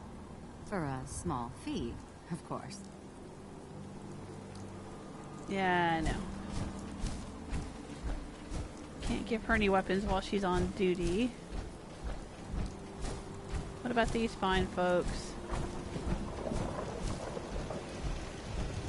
What about you? I just want to trade. He looks like he's already got a laser pistol. Yeah, he does. So he's good. You're good. I just want to trade a few things. Sure. What has she got? Yeah, she's got a laser pistol too. Oh, this is nice. Isn't it funny when you like build stuff in a settlement and you forget about building it, and you come back later and you're like, oh, look what I did. I just need to trade gear with you. Go ahead. All right, you've got a pipe pistol. You need something better than that.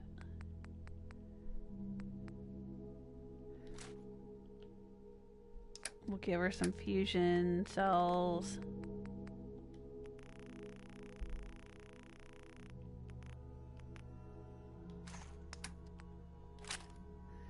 There we go.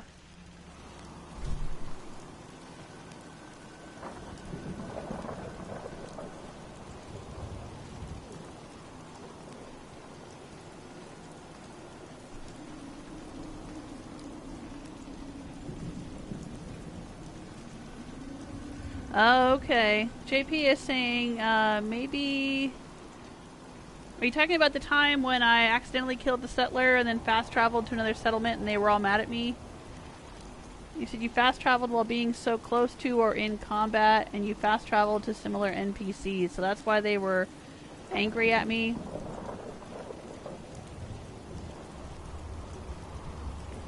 Yeah, I've heard that fan theory. The fan theory that the protagonist is a synth.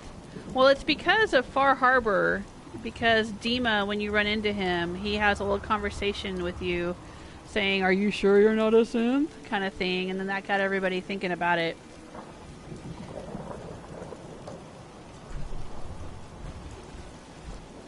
It's an interesting idea. Just looking to trade a little. Sure thing. Oop, she's got a 10mm. Alright, we'll leave her with that. I just want to trade a few things. He's like, "Lady, I'm trying to get my work done."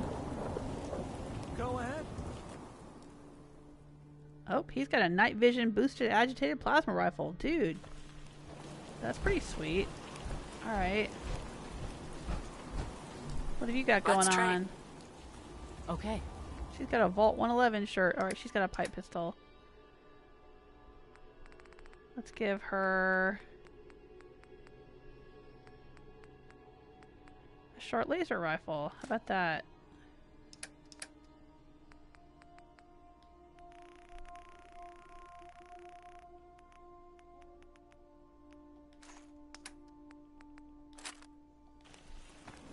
Alright.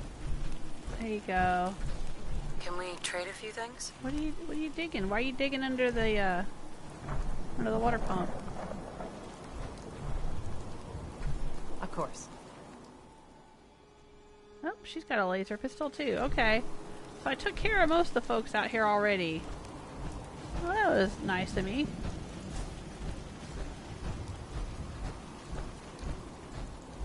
Alright. Let me hop out of my power armor.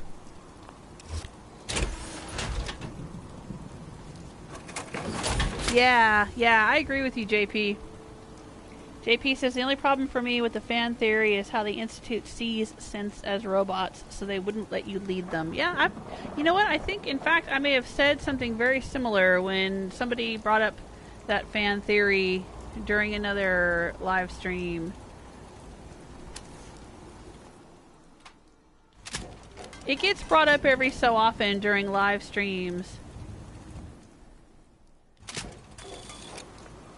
And I have said something similar, that I didn't think that they would. I mean, it's interesting to think. Ooh, I'm gonna get. I don't want to use my Slocum Joe's thing. It's interesting to think of them. I mean, I could kind of understand Father making you a synth to see what you would do. You know, being curious, like what would happen.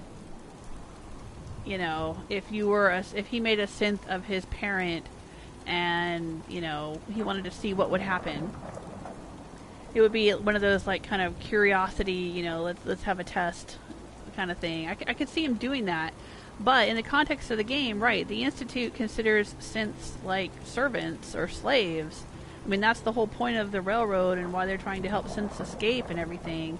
So then why would they want a synth to lead them? Or why would he want a synth to take over for him or something, you know? It seems odd. But then he made a synth of himself. You know, there's a synth child, Sean. So maybe I don't know. To me it comes across as muddy writing.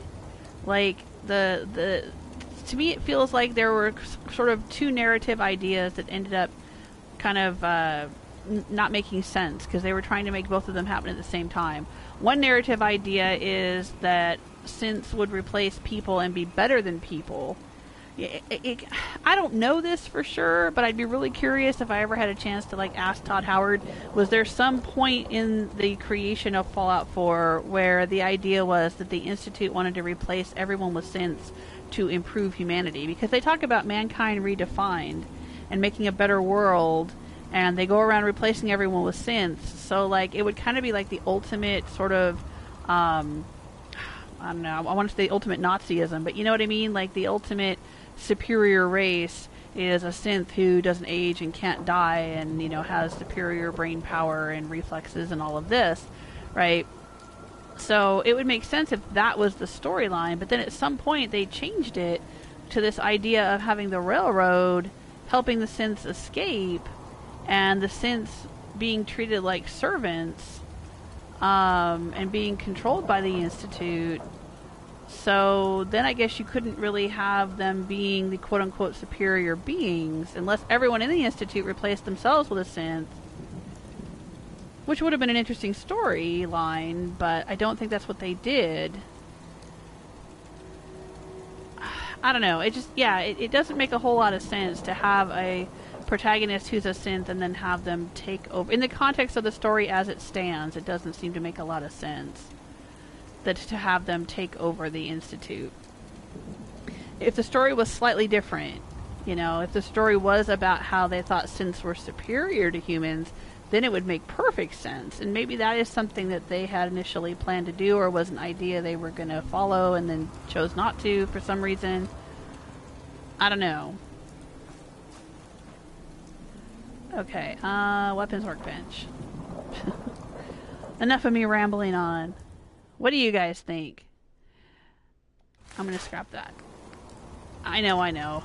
It's a fat man, but I don't ever use them, and I don't want to give them to other people to use, because it just causes more trouble than it's worth.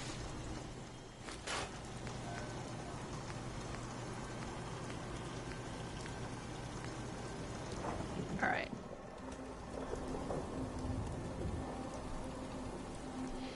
I still have a bunch of weapons in my inventory. And a bunch of clothing, too.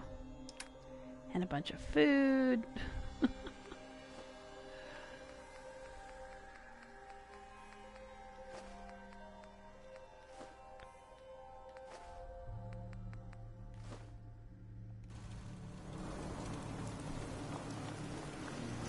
Alright, here. We'll put some comfy pillows in here.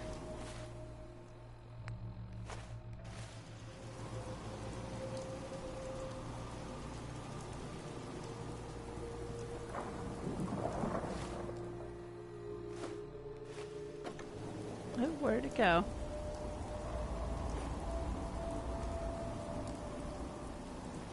There you go. Ooh, dirty water. Alright, maybe we can put some things in the dresser drawer here.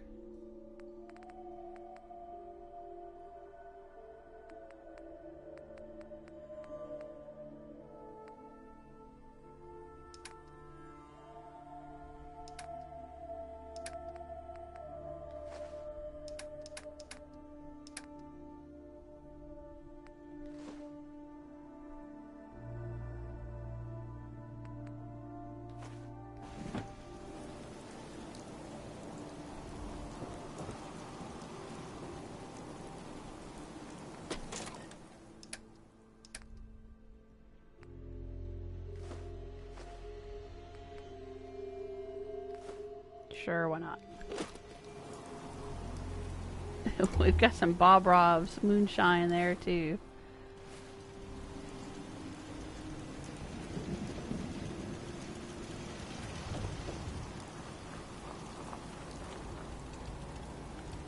Alright, I don't want to use this or this, so let's drop them for now, pick them back up before I leave. We were repairing the power armor. Yes, let's repair this.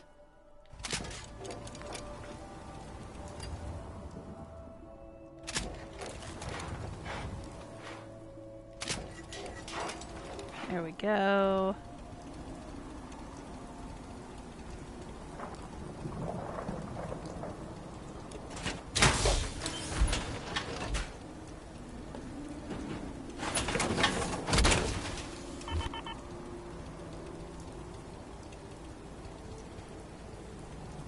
Oh, bye, Bill.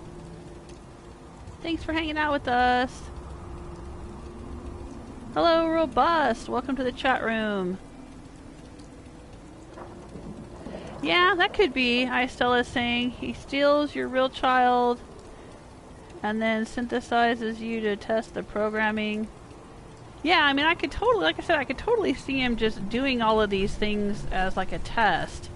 Because the Institute seemed to like to test things and do creepy things, but what purpose would it serve, though? Like I said, in the context of the story, the way it exists now, you know, the idea is that they treat synths like servants and don't want them having autonomy.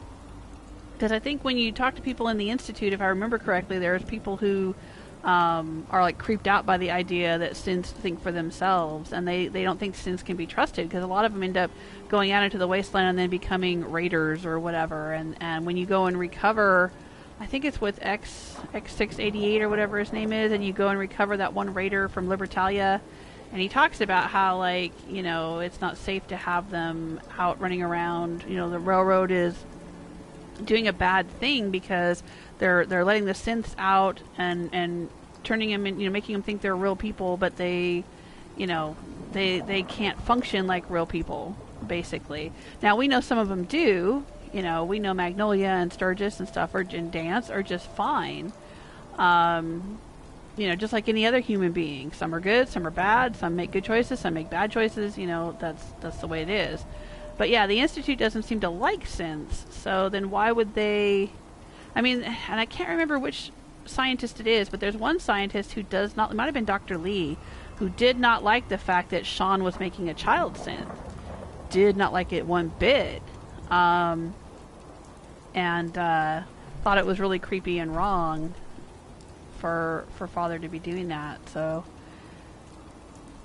Yeah, I don't know. It's just in the context of the story the way it is, it doesn't seem to make much sense. That idea that, you know, that they would make the sole survivor be a synth. I don't know. To me, anyway. I don't know. But, you know, that's the thing. Like, yeah, like you're saying, it's just cool because the idea is there. So if people want to roleplay like that, they can roleplay like that, you know? And that's part of the fun of these games for me is the freedom to roleplay. That they leave so many things open-ended and don't explain things, or they give you two options. You know, they give you conflicting information, so you're free to sort of roleplay and choose the way you want to do things in the game. I like that. I don't think it's necessarily... I mean, Bethesda has plenty of shortcomings, don't get me wrong, but I don't think it's a shortcoming that their games are so complex that sometimes they don't make sense. I think they kind of do that on purpose so that people can roleplay whatever they want. I like that.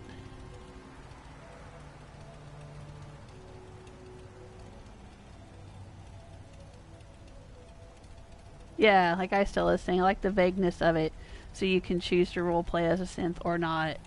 Yeah. Yeah. JP's saying what I was just saying. The other head scientist hated Kid Sean. Yeah. Didn't like the idea of it.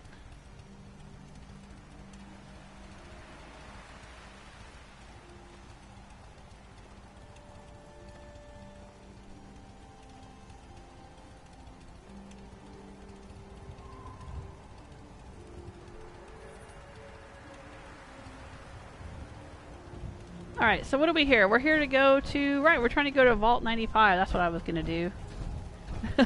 Getting sidetracked talking about all this stuff. But I had a bunch of weapons on me that I was going to do something with. Let's see here. And a bunch of apparel.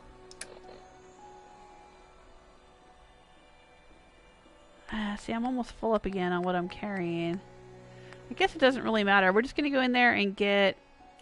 We're just going to go in there and get the bobblehead. That's what we're going there for. What I want to do here... Granny's Kiss. Let's do that one. Come on, come on. There we go. I know they've got some assaultrons. And sometimes there's a security sentry bot thing up here. I don't want to... The fish hook is fun. This is the fish hook here. The fish catcher. But it doesn't do as much damage as Granny's Kisses. So I don't want to be taking too long. Yeah, I've already got the power armor out of there. But I don't know if the sentry bot respawns in here. Does it? I think it spawns after you go inside and loot the place.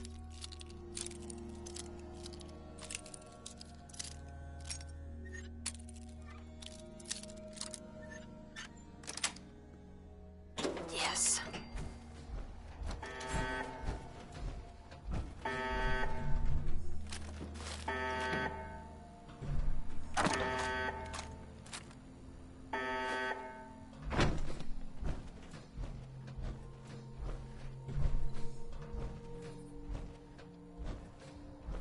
Okay, where are you?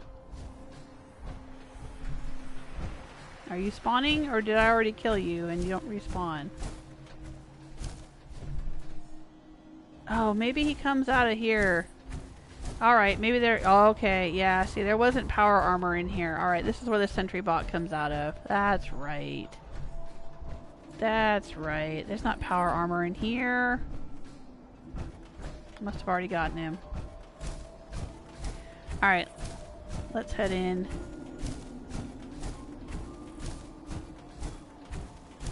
There's gonna be a couple of assaultrons.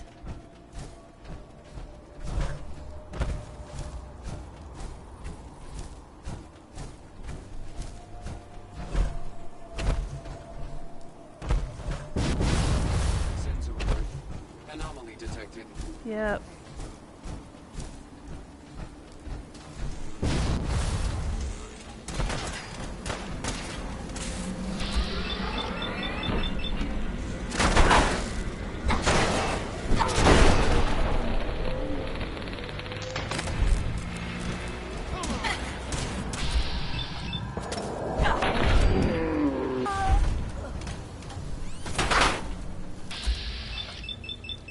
These are just regular old assaultrons.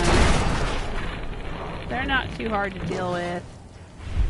It's the ones that are the high level assaultrons that can get wicked dangerous.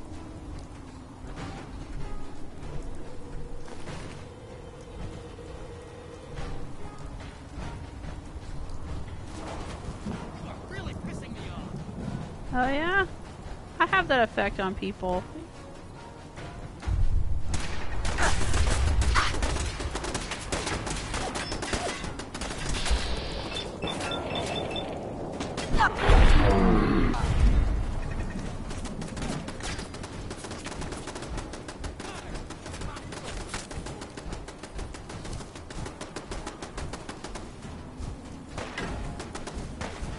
Come on out here and get me.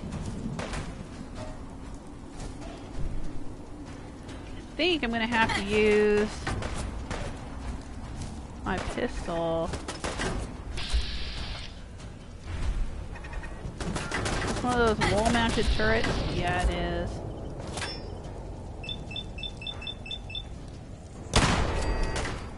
I'd kill you for free.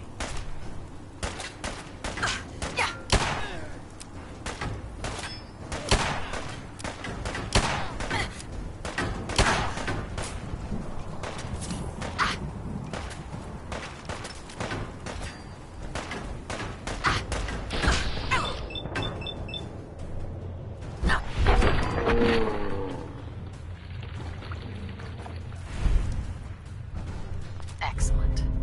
Never-ending hardened combat sniper rifle. Unlimited ammo capacity. Okay.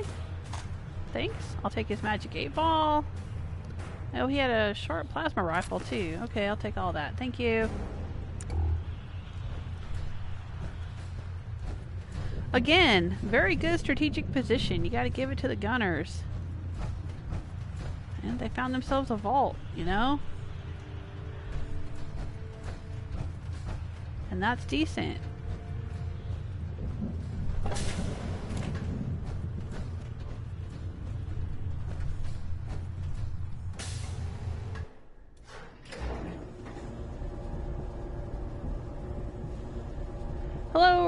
Ross, welcome to the chat room.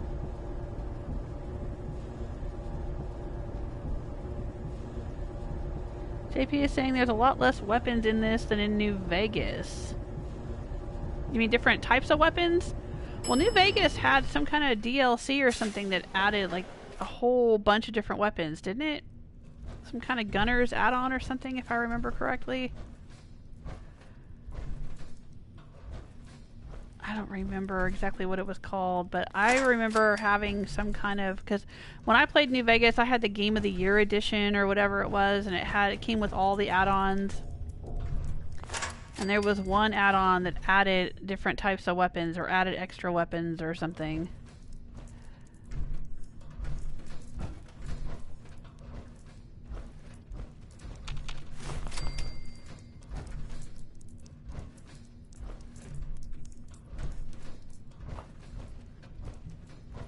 But I don't know, I don't remember much about the weapons in New Vegas because I mainly used, I think it was a 9mm, whatever the first gun is that you get in the game. I can't remember if it was a 9mm or 10mm, and then I eventually switched over to plasma, and I used plasma for the rest of the game. I think I found a sniper rifle. I remember finding a sniper rifle. That dude totally didn't even see me. I think I found a sniper rifle somewhere in an abandoned building or something. And I would snipe a lot. I did a lot of sniping, and sniping was awesome in that game because they had the armor piercing bullets. They had different types of ammo for the different weapons, and I had a sniper rifle with armor piercing bullets, and if you did a headshot to a deathclaw, it worked really well. So I would get up on a hill near a deathclaw nest or whatever, near a bunch of deathclaws, and shoot them all in the head with my armor piercing sniper rifle. Or I remember being way the hell up on a hill somewhere outside of a Legion outpost where we were guarding the docks. There was like this dock that you could take to go to the Legion headquarters or whatever to talk to Kaiser. And it was guarded by a whole bunch of the Legion. And I would get up on a hill and I would snipe them all from super far away. So they couldn't figure out where I was. Sniping was so good in that game. I mean, there's sniping in this game too, but I don't think it has the range that New Vegas did. And it doesn't have the armor-piercing bullets and stuff. And it doesn't really seem to make any difference, like, where you hit people. Like, I seem to remember when I played New Vegas that if you actually hit people in the head, it would make a difference.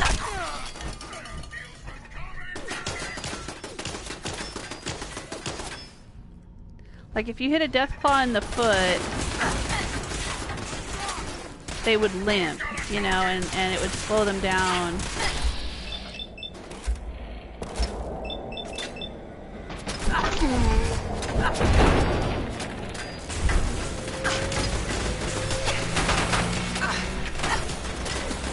Trying to get out of the way here.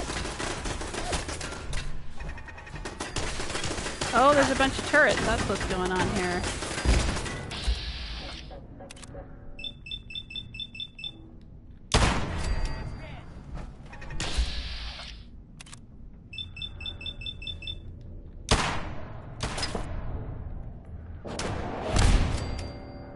Using the Magnum TS, named for Taswavo.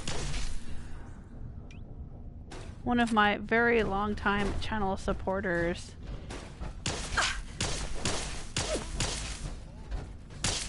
What's this guy got? Is this plasma?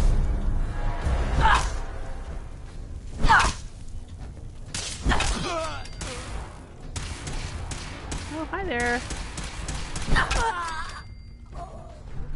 Take her out.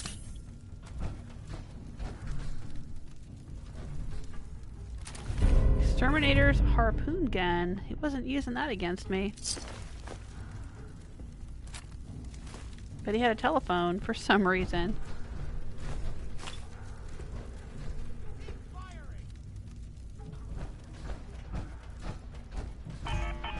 Anyway, and you had limb damage for yourself too. Like if you got shot in the head, you couldn't think clearly. Or if you got shot in the foot, you would move more slowly or whatever. which is totally cool. I kind of miss that. I'm talking about Fallout New Vegas, where limb damage of your enemies and of yourself actually mattered. In Fallout 4, I mean, I've shot people right in the head, and if it didn't outright kill them, well, it didn't outright kill them, and they would just like shake it off and then just keep firing at me. I'm like, really? Really? You're just gonna shake off a headshot? And they weren't wearing helmets or anything, you know? Yeah, it doesn't make much sense. Compromised. Engaging.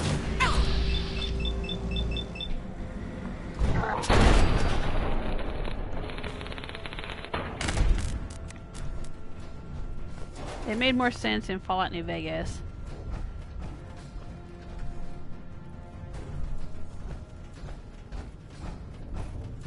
To do that limb damage thing. Because that's the way I used to deal with Deathclaws. If I couldn't shoot them from a distance and snipe them with armor-piercing bullets in the head, then I would shoot him in the foot. Like if one got the drop on me and I didn't see him come in or whatever, and I was trying to get away, I would shoot them in the feet and then run like hell. And that always worked.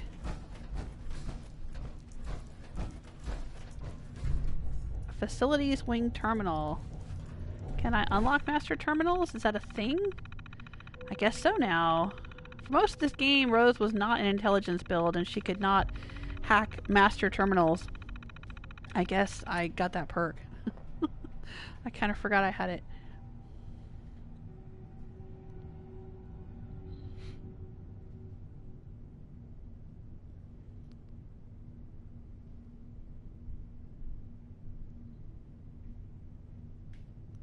Oh, JP is saying New Vegas had 9mm and 10mm and submarine or submachine guns, lasers, plasma. Is that what sub means? Submachine guns.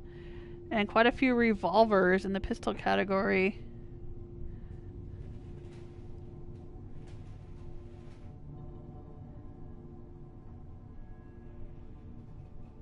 Yeah, the Fallout 4 doesn't have the 9mm. They do have a machine gun, but it's just a submachine gun. I don't think there's variants.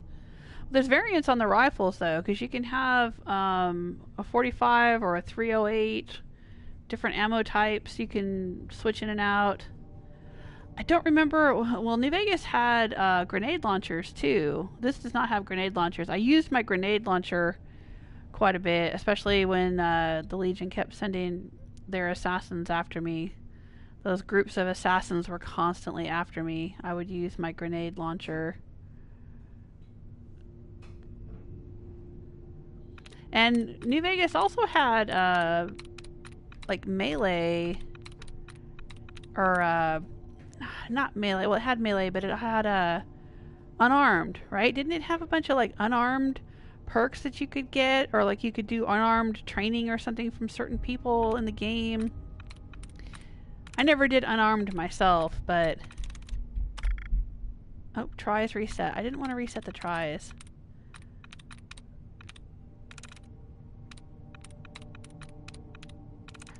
I don't think there's unarmed in this game, is there? I mean, you can use boxing gloves and power fists and stuff like that, but I don't. Well, I guess you could just whack things with your hands. I don't know. I haven't really explored the unarmed stuff in Fallout 4 much.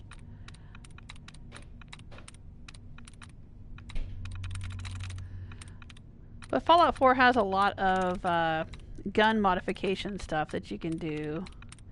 I don't think Fallout New Vegas had all of that. It had some. It had some gun mods you could get. There we go. Let's do that. Remove a dud. Yeah.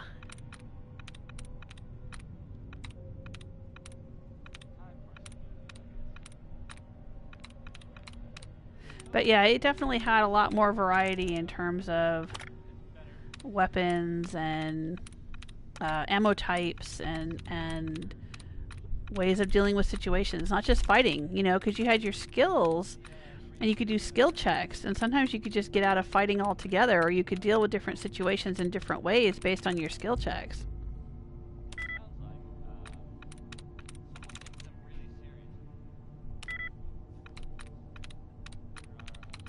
I kind of miss that too. Fallout 4 doesn't have... It's got a few places where you can do skill checks. They're mostly charisma checks, though. Nice.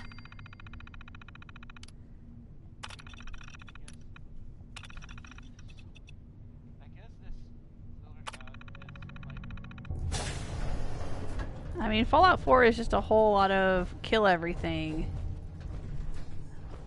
It doesn't give you a lot of opportunities for dealing with things in a non-lethal fashion.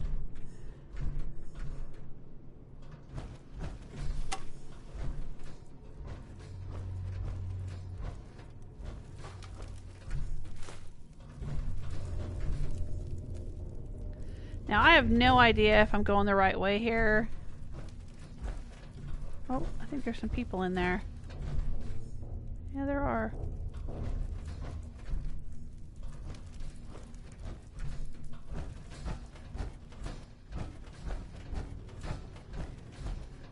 Alright, well, we're here in the atrium.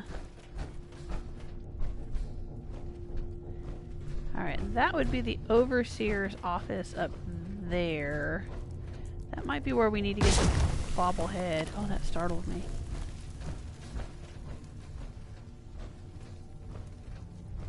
Go this way to get the bobblehead, maybe?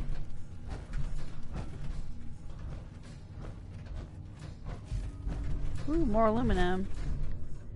Gotta love that sweet aluminum.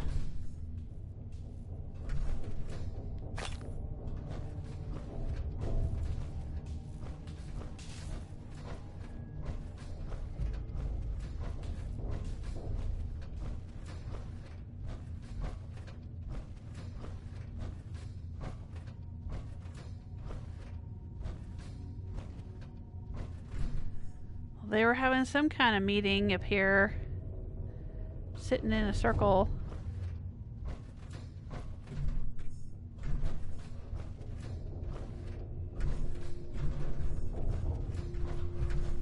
There's a teddy bear. Coffee. Were they having an AA meeting in here?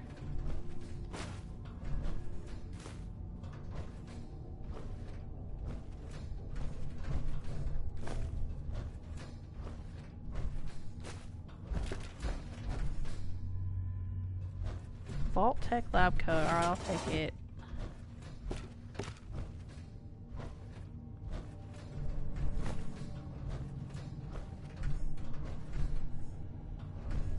Maybe they were, because this is like where you have to bring Kate for rehab. Ooh, handcuffs. A camera. An IV bag. So yeah, maybe this was like a rehab facility or something.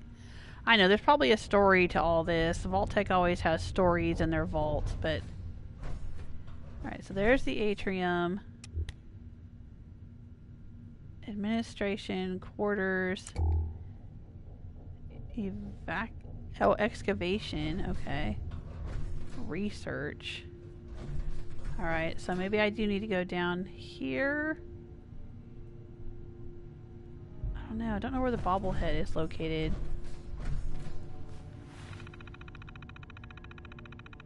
It's been a while since I collected all the bobbleheads the first time.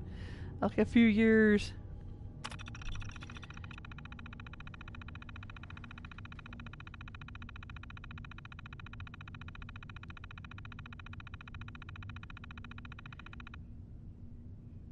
Ross is asking, what's the best thing to build in the Mechanist's lair? That's interesting. That's an interesting question. In my first playthrough, I built a manufacturing facility in the Mechanist's lair. You can see that on my YouTube channel if you want to check it out.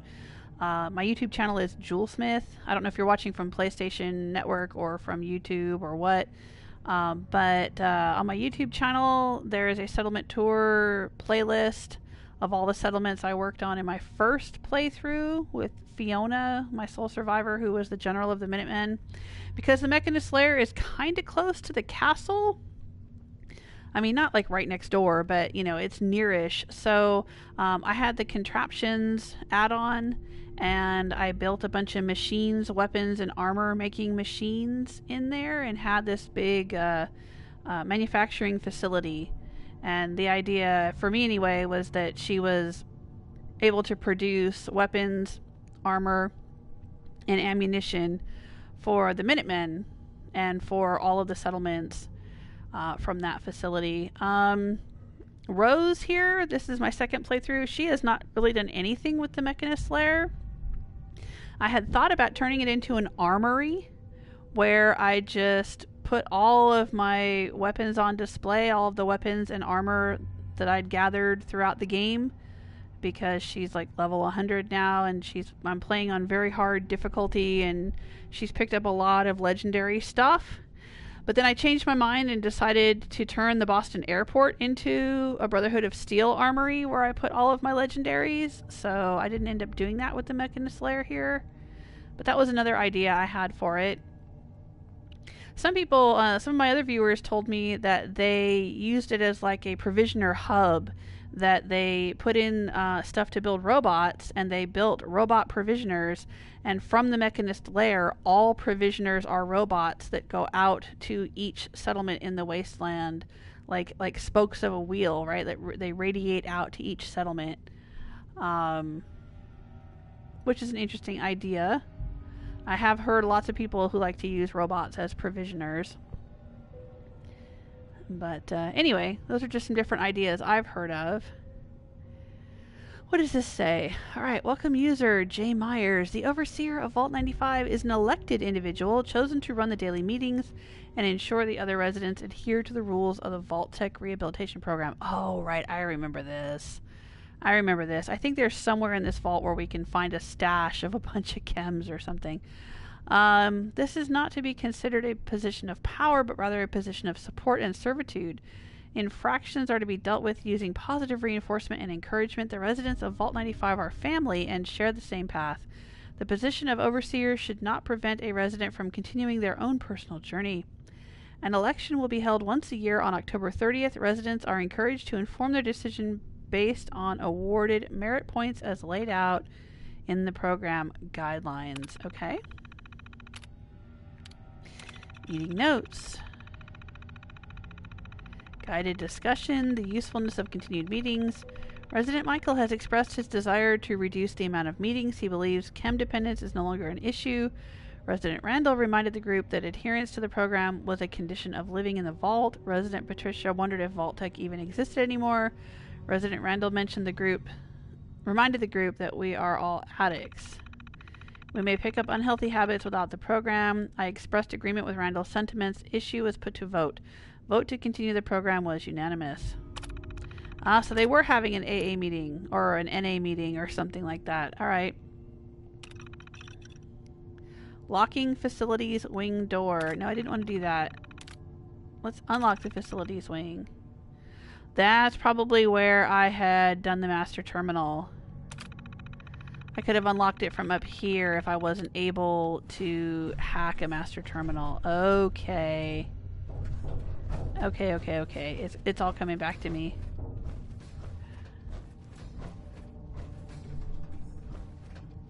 But they all died up here. Like, how did they end up dying?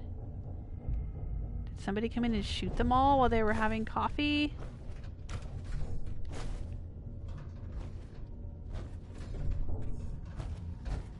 Alright. I think we do have to go back through here. Okay.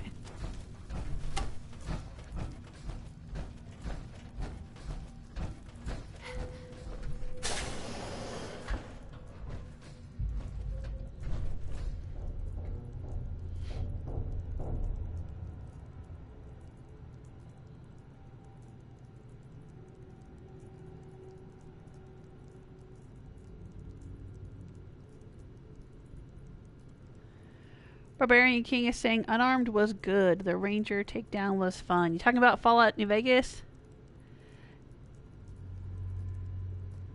Yeah, I think were there various people that you could learn different takedowns from and stuff? Learn different unarmed skills? I never did do it in the game because I only played through once. But it sounded like fun.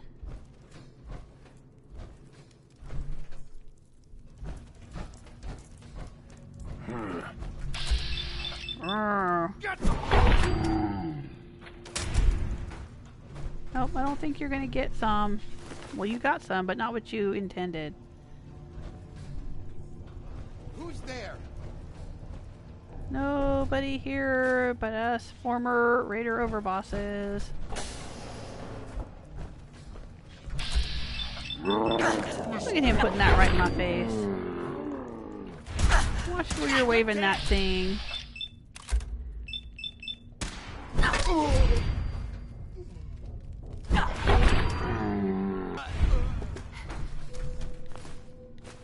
I'll take those fancy lad snacky cakes.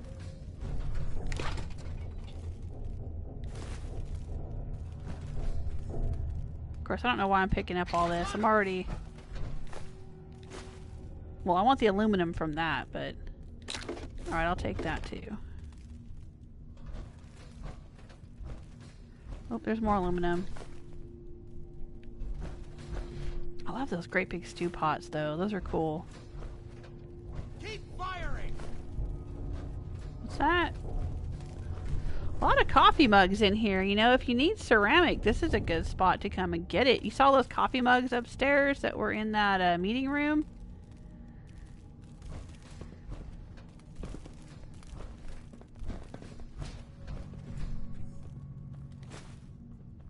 Were they just hanging out in here with the skeletons?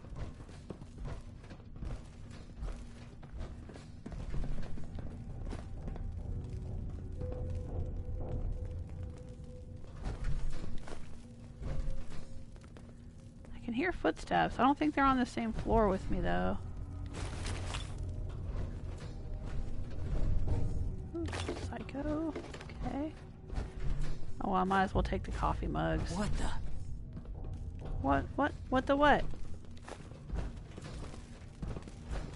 I mean, I'm already over capacity and I've got the strong back perk. What the heck?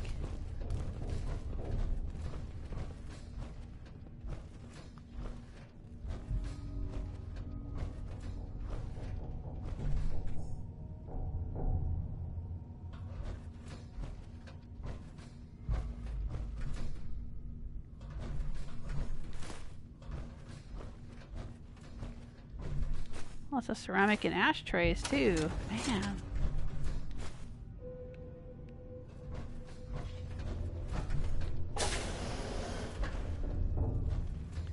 Hello there, little Kims.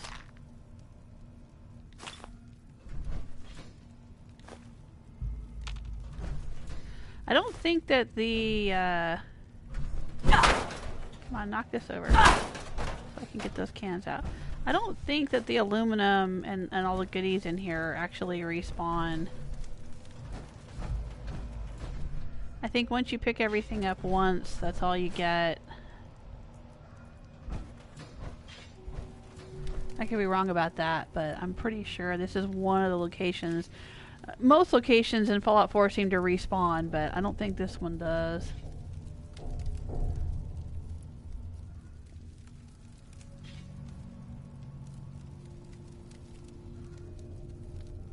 JP's asking, is there any skill checks in the base game outside of speech? In Fallout 4? In the base game? In the main game? I think you're right. I don't think there are. There are some that are added by Far Harbor. I remember having to do some skill checks out there. When you go to Cranberry Island, you've got some skill checks to like science and intelligence or something like that, where you can repair things. But yeah, I think you're right. I think it's all just charisma checks.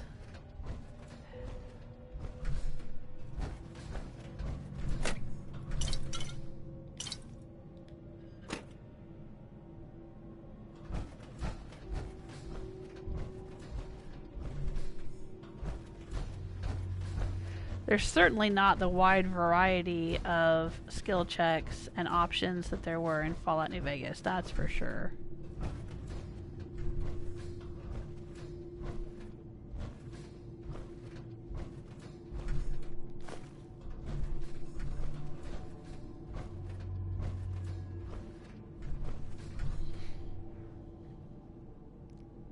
Yeah, JP's saying, because everything I can think of is in the DLC. Yeah, I think you're right about that. Oh, you're welcome, Stella. Stella saying thank you so much for the lovely streams. You're very welcome.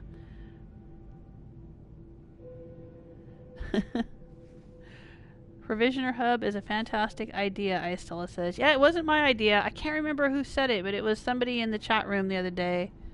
Might have been George Perez. Or maybe, oh, Barbarian King. Maybe it was Barbarian King who told me about it then. Hello, Nico. Welcome to the chat room.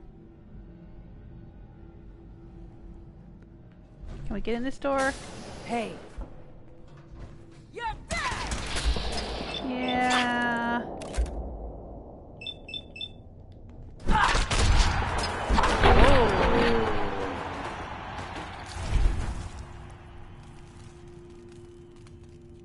Home run. Yeah, they're just hanging out in here with the skeletons.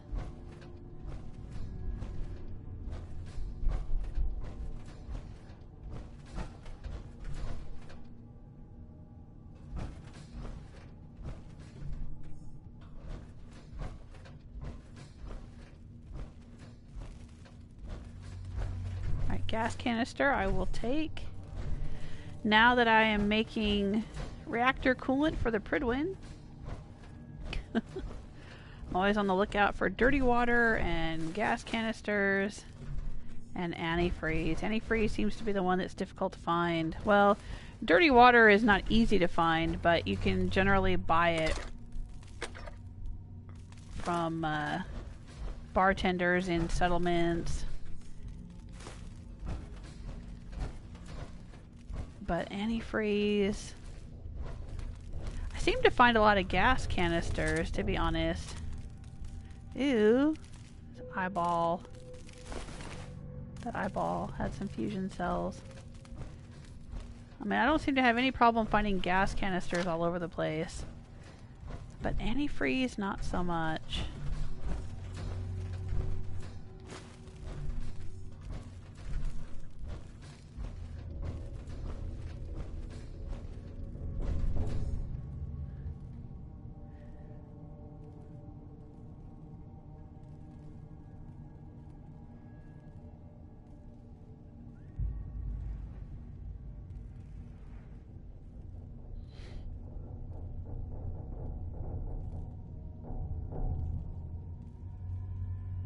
I'm just gonna keep on trucking through here.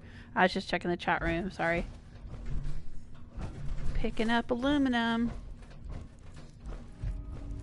And cracking skulls, it's what I do. Oh, hey!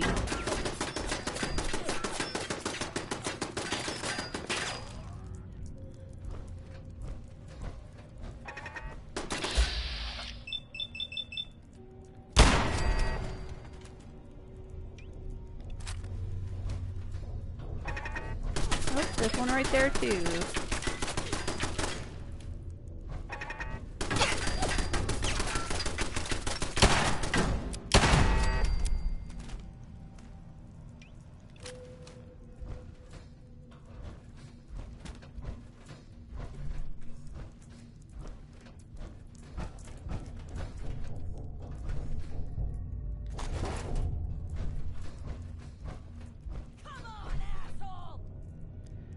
What? How do you know I'm an asshole? Maybe I'm a very nice person.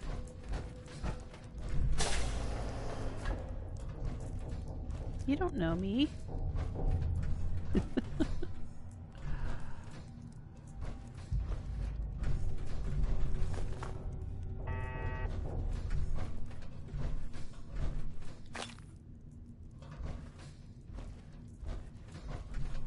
You don't know my life.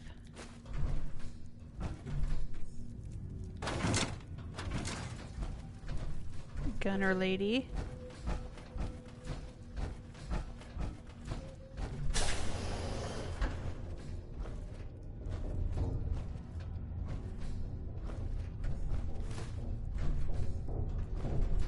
Deviled eggs does not seem like a food that should be a convenience food in a package that's just sitting there unrefrigerated.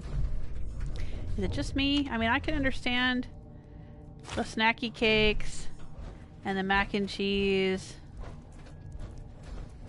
but yum yum deviled eggs?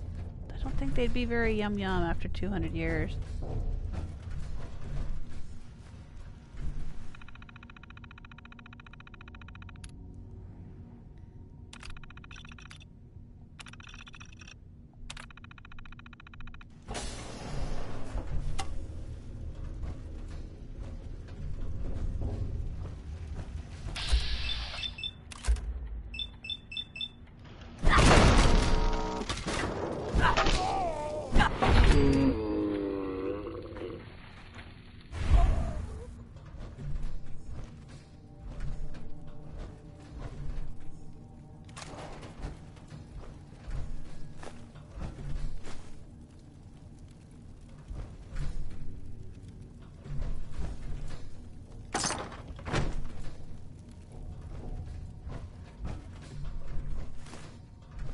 Ooh, wildcat mine. I'll never use it, but I'll take it. Medics, again, never use it, but I'll take it.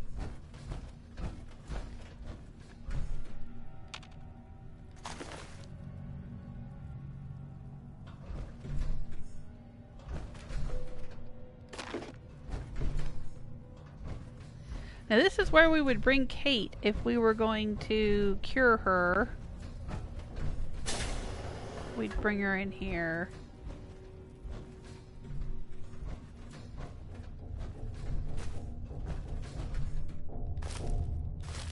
But I don't have Kate with me.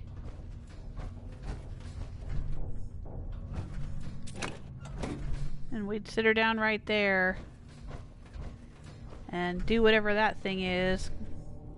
Looks kind of painful. Apply electrodes to her head or something? Clean out her ears? I don't know what that's gonna do, but okay. I don't remember. It was years ago that I cured Kate in my first playthrough. Oh, and I think this is where you turn it on and cure her, is right here. Okay.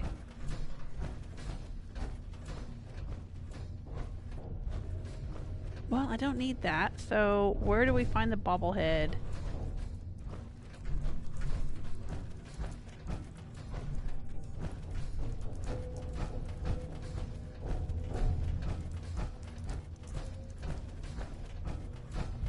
Did I miss it somewhere?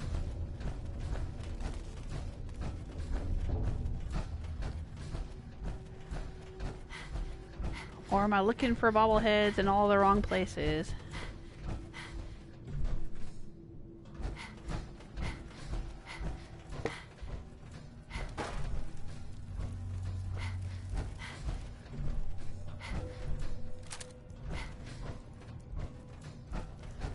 Oh, I'm finding more aluminum. Jeez. This place rivals Makra for aluminum.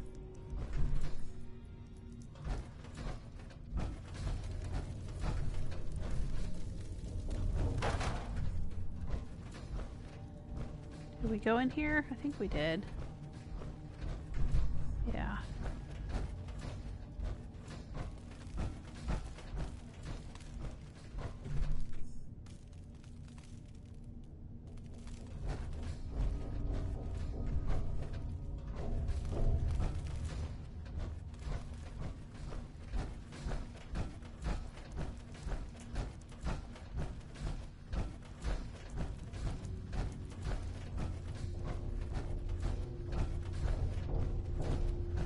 Well, maybe we gotta go to the other side of this facility to find the bobblehead. Oh dang, for a second there I thought those were some gunners. But it's not. Oh. What's this? Is he giving her some money? For what?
Oh, dang.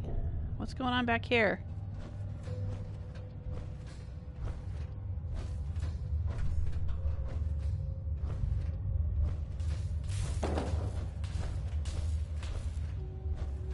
I don't want to get electrocuted. Oopsie.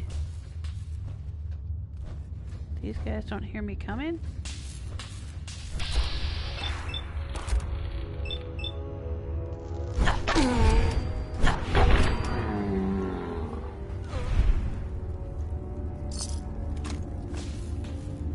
I'll take his gumdrops.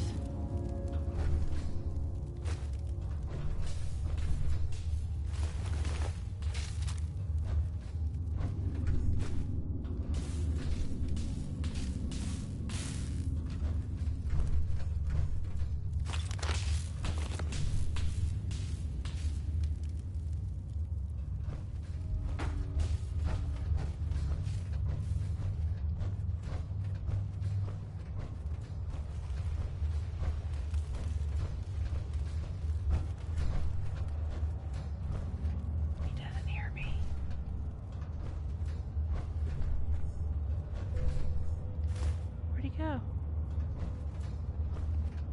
Not over there, dude. Where you going?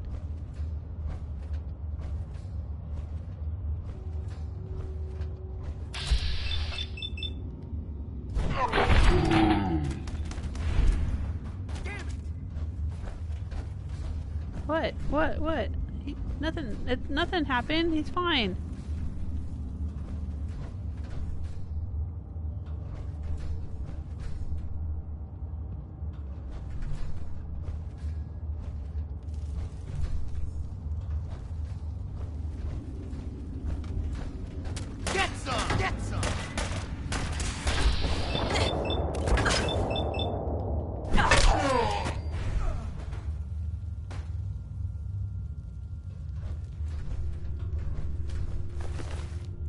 Guess I should stop picking up laser pistols. I probably got a ton. Where did the other dude go? Oh, I knocked him into next week. He's right over there.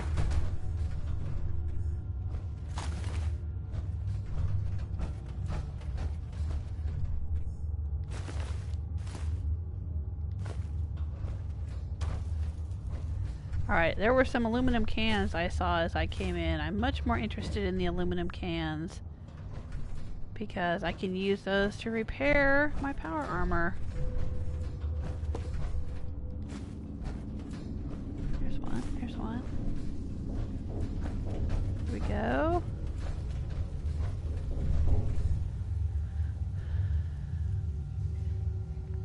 Ross is asking, what settlement did you put all your companions at?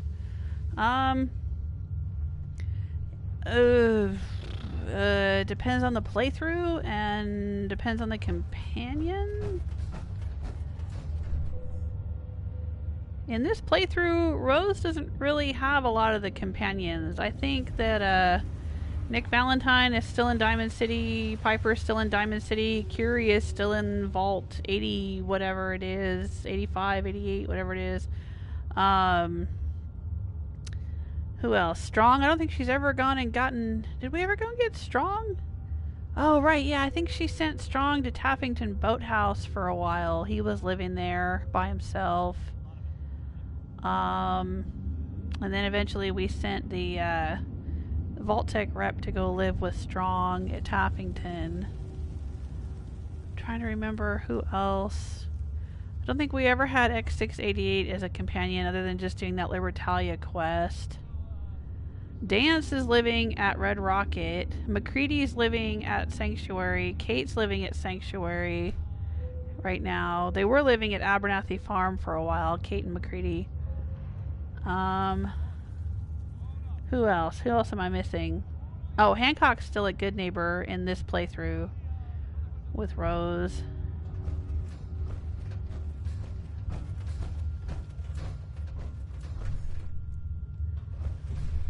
Now, in my first playthrough, with my first Soul Survivor, Fiona, she romanced McCready first.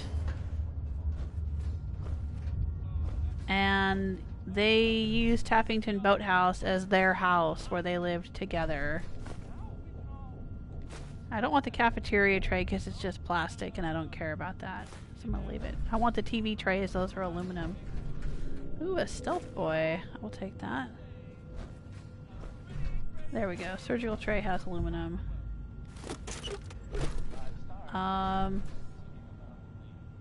Yeah, I know. That fuse had a magnifying glass next to it. I have no idea why. I need to turn that off somehow. I don't think there's anything I need in fuses. I have a million of them. Oh, I wanted the coffee cup.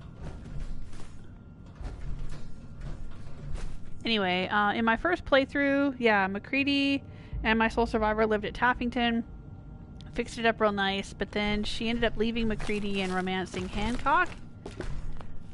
And so she left MacCready at Tappington and moved Kate in with him. You can tell I really ship the two of them together. I totally think that Kate and MacCready should be together.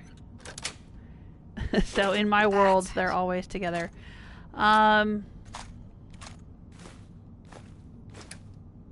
in my first playthrough, I never did anything with Danse. Strong lives out at Coastal Cottage, I think, with a couple of mutant puppies that are his pets that I got from Erickson in Far Harbor, on the island in the Far Harbor expansion. Piper still lives in Diamond City with her sister because I never felt right about taking her away. Curie does not exist or is still a robot or whatever. I think she's still in the vault. Valentine's still in Diamond City. I pretty much just kind of like, I tend to leave people where they are unless they're my particular like romance companion or whatever. I did do one episode in my Fiona playthrough back when Bethesda was doing E3. Some of you might remember if you watched it with me. I think you were there. I had a party, my first Soul Survivor Fiona, and I took all the companions and brought them all to Tappington Boathouse and sat them down in front of a television set as if we were watching E3 together, and then I streamed while I was actually watching E3 so that all of us who were watching it at the same time, we could like chat about it and react to it.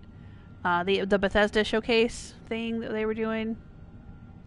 So I did end up taking a lot of the companions away from their homes, and when I needed to send them back home, I couldn't send Valentine back to Diamond City. I couldn't send Piper back to Diamond City. I think I ended up sending them to Bunker Hill instead. I think. That's probably what I did. I can't remember. Preston's at the castle. Preston is at the castle in my first playthrough. I think he's at the castle in this playthrough too now. He was at Sanctuary Hills for a while, but then I sent him to the castle.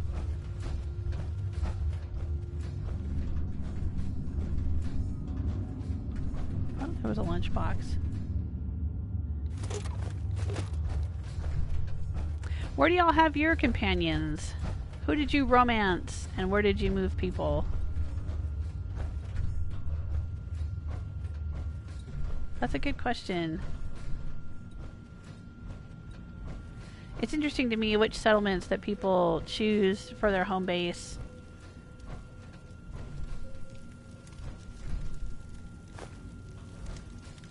Or their special homes. Oh, we came back out here. Okay.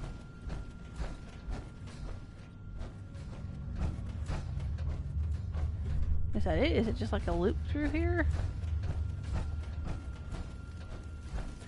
I got the idea of turning Tappington into my sort of personal player home for me and MacCready in my first playthrough. I got that idea from my oldest daughter, because she had done that. Her favorite companion was Deacon, and she moved Deacon into Tappington Boathouse and fixed it all up nice for him. I think I left Deacon with the railroad. I don't think I moved him anywhere. Well, I brought him to the party that I mentioned, so I can't remember where I sent him after the party. I probably sent him to my, oh, what's it called? Mercer Safe House. You know how one of your settlements ends up becoming a Mercer Safe House? In my first playthrough, my Mercer Safe House was Croup Manor, so that's probably where I sent him, because I kind of turned Croup Manor into like a railroad facility for helping synths. That's probably where I sent Deacon. Well, where in the heck is the bobblehead in here? I don't think we've gone through this wing yet.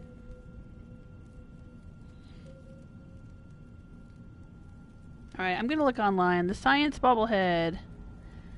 Accessible with the lab access card. In the same room as the gunner holding the access card. On the desk, overlooking the subterranean combat simulation area and the diner. From the elevator, it's through the first lab access door on the right marked security. From the elevator. Is there an elevator in here? Did we find an elevator?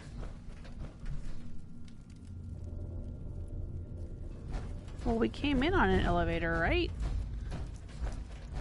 Yeah. From the elevator. Sometimes the directions that are given in the wiki are so vague, it's really frustrating to me. When I can, I go in and try to make them easier to understand. It makes me so mad when they are so vague. From the elevator, it's through the first lab access door on the right marked security. First lab access door on the right marked security. Well, assuming that's the elevator they're talking about, and not some other elevator. I have no idea if this is the way we're supposed to go or what. I haven't seen a lab access door marked security.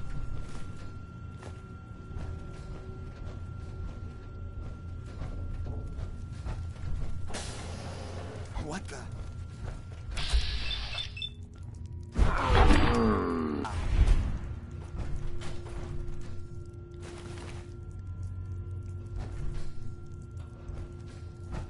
Ooh, gas canisters.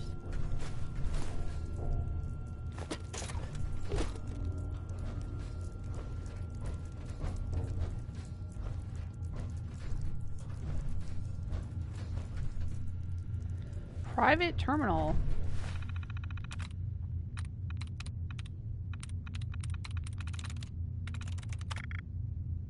Tries reset. I didn't want to reset my tries. I hadn't done any tries yet.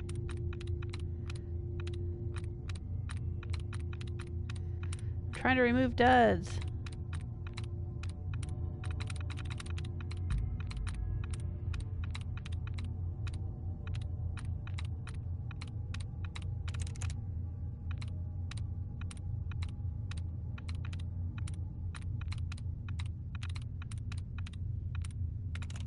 There we go.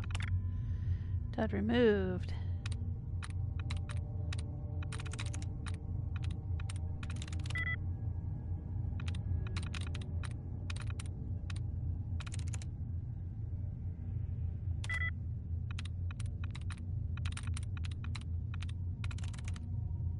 I'm in. All right. R. Gutierrez. Private terminal. If not user R. Gutierrez, log off immediately. Your orders are as follows. Ensure all residents do not stray from the Vault Tech Rehabilitation Program. It is paramount that it is strictly followed for our research objectives. You will act as any other resident. Your backstory and identity should already be committed to memory and will not be recounted here. You are to work with the Overseer-elect on any compliance issues while ensuring ignorance of your special objectives. After 5 calendar years, your objective will shift. You will open the hidden storage compartment you were shown during your training. Allow the residents to discover the stash of chems within on their own. Once it has been discovered, you are to thoroughly document the response of the community. Interesting. Observation journal. Entry 2082. Okay. Today marks the 5th calendar year since the residents of Vault 95 and I have moved into the Vault. This will be my first entry. The Vault Tech Rehabilitation Program seems to have helped every subject in this Vault deal with the symptoms of withdrawal and cope with a new life in the Vault environment. That is not to say that withdrawal was not a challenging process for some subjects. Our hypothesis was correct when there is simply no other alternative an individual can recover. Today I will sneak out when all are asleep and open the stash of addictive substances that has lain hidden for the last 5 years. Isolation seems to have proved helpful when addictive stimuli are absent. Now to see what such stimuli do to the social order we have created over the previous years. End of entries. Oh, that's it, huh? So he opened the stash and everybody went bonkers and started killing each other? Is that what happened?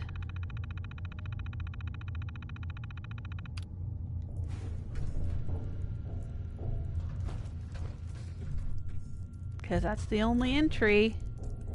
He was supposed to record his observations. It doesn't look like he observed much.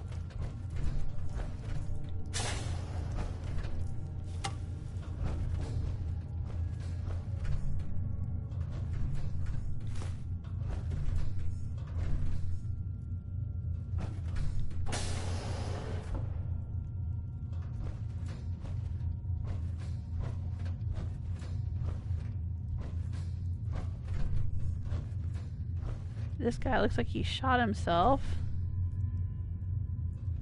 Oh, I bet this is the secret stash. The chem stash. So there's vodka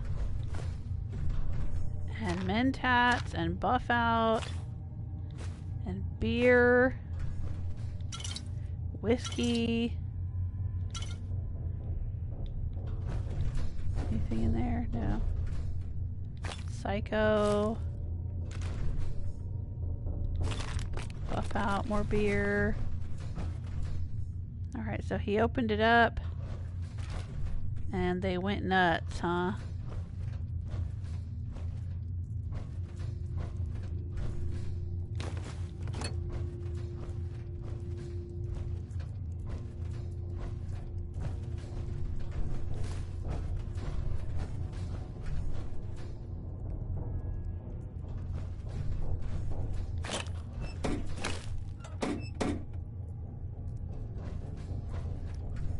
They had nice toilets, though. Yep, this person took the psycho in here. And looks like they shot up and OD'd. Maybe? Oh, wow, look at this. They dragged the whole locker in here.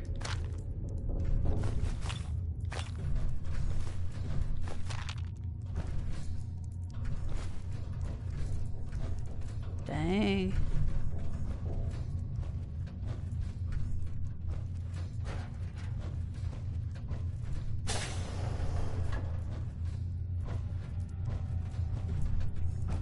Bar soap. Vodka. This person maybe drank themselves to death. Handcuffs, huh?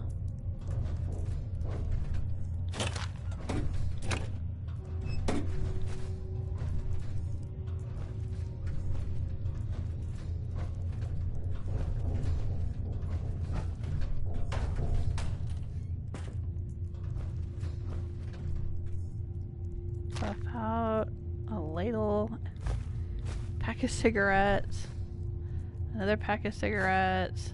Okay.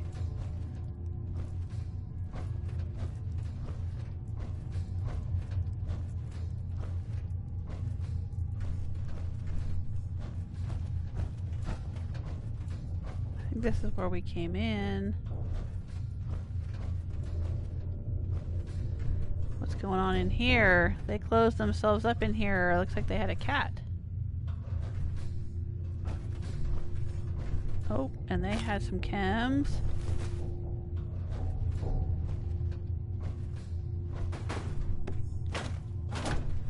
Sugar bombs.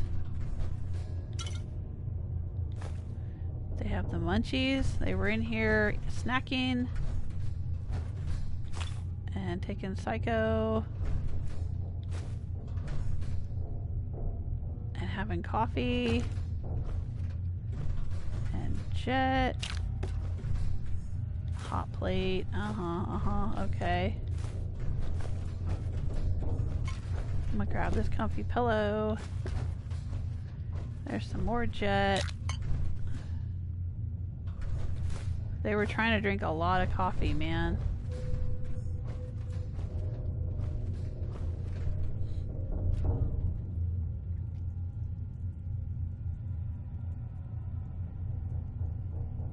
Hello, Dean. Welcome to the chat room.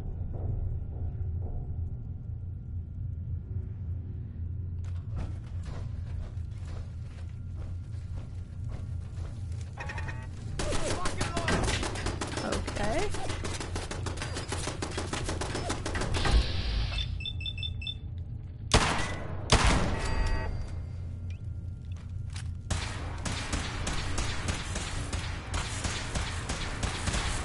Oh yeah? Why don't you guys come out here? Come on out and play.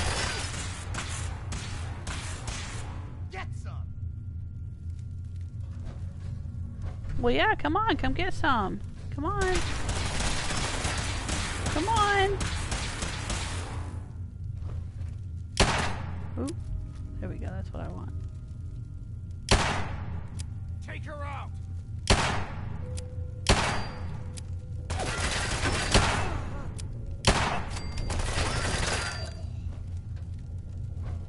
I don't usually use guns in this game.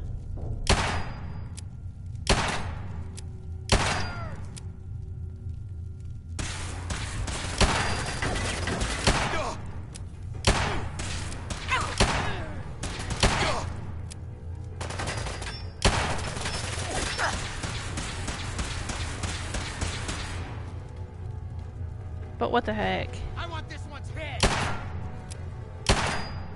Come on, dude, I'm hitting him right in the damn head.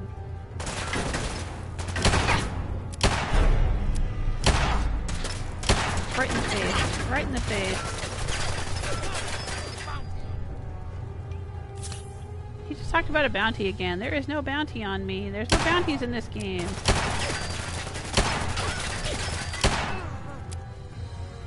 Have we gotten this guy yet?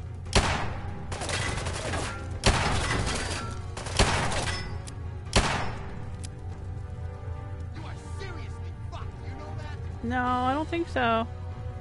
You said that last time. And you were wrong. Oh no, wait, it wasn't you. It was one of your friends said it. Oh look, I could have set this on fire. Oh hi.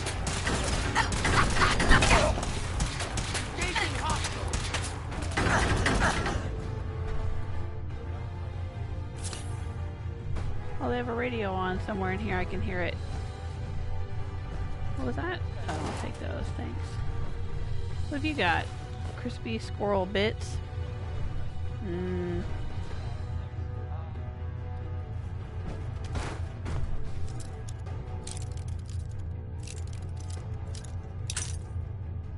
It's kind of like, to me, it's kind of funny to think of just like this person in power armor just walking through the Gunners little base here and stopping to eat everyone's lunch. Just like shooting them in the face and then picking up their squirrel bits and eating them.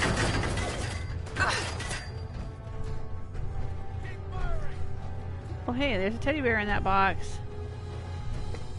What you got in there with you, teddy bear? Anything? No? Okay. We'll take that though. Oh, somebody was playing checkers in here. Oh, more jet.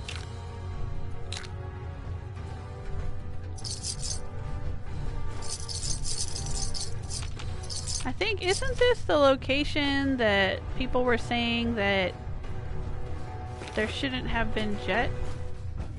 This is a pre-war location. The folks that came in here before the war. But jet was like a post-war chem or something? I don't know. That's what I heard. I don't know what the Fallout lore of what the Fallout chem lore is, but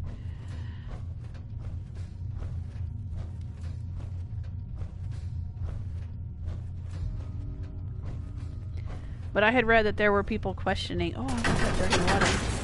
There were people questioning this particular level or this particular location and why they all had jet. Is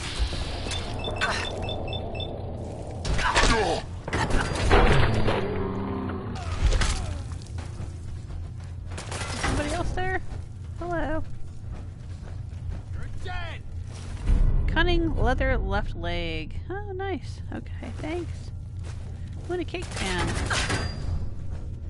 Cake pans have aluminum, so I will take them. I'm gonna need the aluminum to repair my power armor after all this.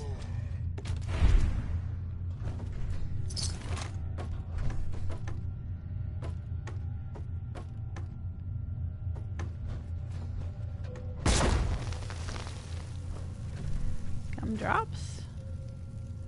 Sugar bombs. Oh, somebody's in here drinking it up. Having a good time. With a whole bunch of table knives. Alright, so what's the significance of that? That one is lost on me. Why is there a whole bunch of table knives here? Does that mean something?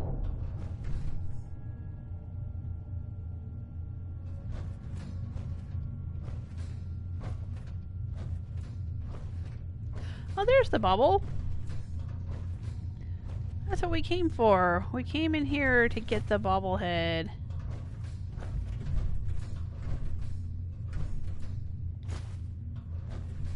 Alright, well I don't know what the wiki was talking about. A room with an access card. Ooh, fusion cores. I will take those. Thank you. Because I don't remember having an access card to get in here.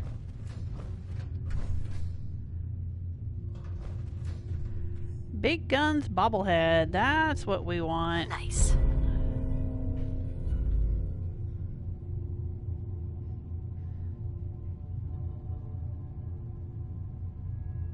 That's what I wanted.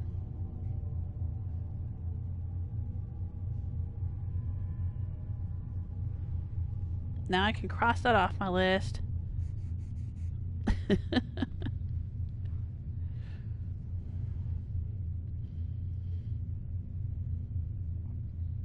Permanently gain 25% critical damage with heavy weapons. Alright. Let's take it.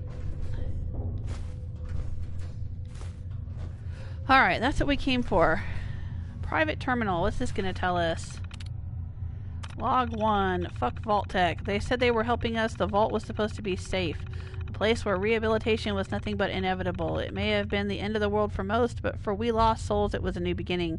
I was grateful for the chance to start over. We all were. We had our struggles the last 5 years, but the time we spent here turned us to family.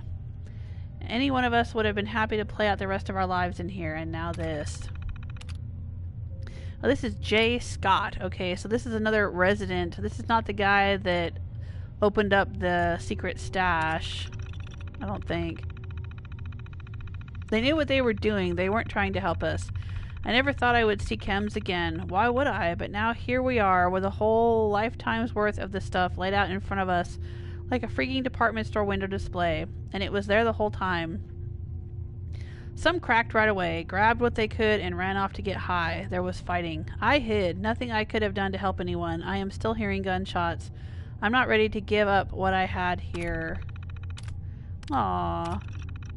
I thought I was over this stuff. I thought if I ever saw it again, it wouldn't have power over me. I was wrong. It's taking every ounce of my willpower to stay here locked in my room. I can't take it anymore. No reason to stay sober. It's just as messed up down here as it is up there. I need something to help me cope. I don't care about the program anymore. I don't care. I really don't. I'm going to go out and be with my friends. I hope somebody is left. Aww. How sad. Vault Tech are such bastards.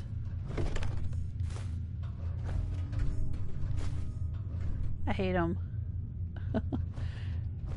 They're the real villain.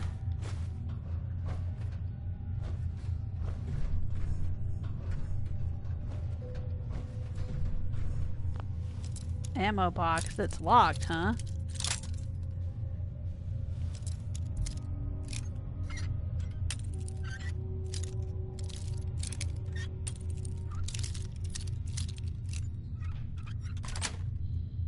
There we go. That's it. For some 38. Really? I had to waste a bobby pin on that. Meanwhile, here's plasma grenades just sitting out there.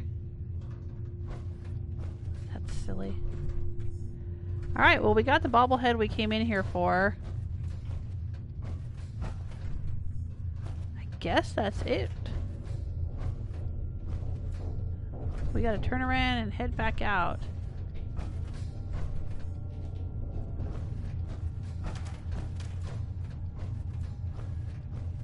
Oh, there's a... Oh no, we already were in here. There's the teddy bear.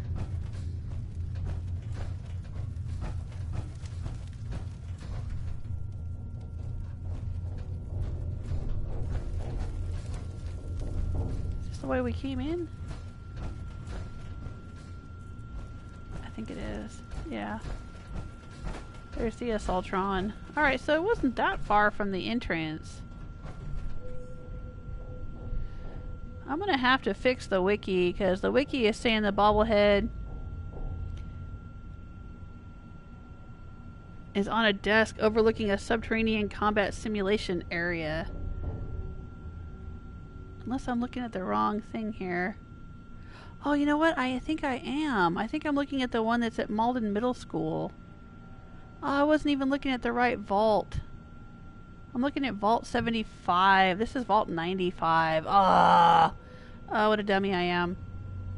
No wonder I was like, this doesn't make any sense. Good thing I didn't try to change it. What a dumbass. Alrighty. Well, we found it. I got my head out. I'm good. Let's get out of here. And we got the bobblehead. So I only have 3 more bobbleheads to gather now. I won't be doing that during this live stream. I think I've had enough for today. Probably been streaming for about 3 hours now. So it's time for me to head on out of here and go have dinner with my family.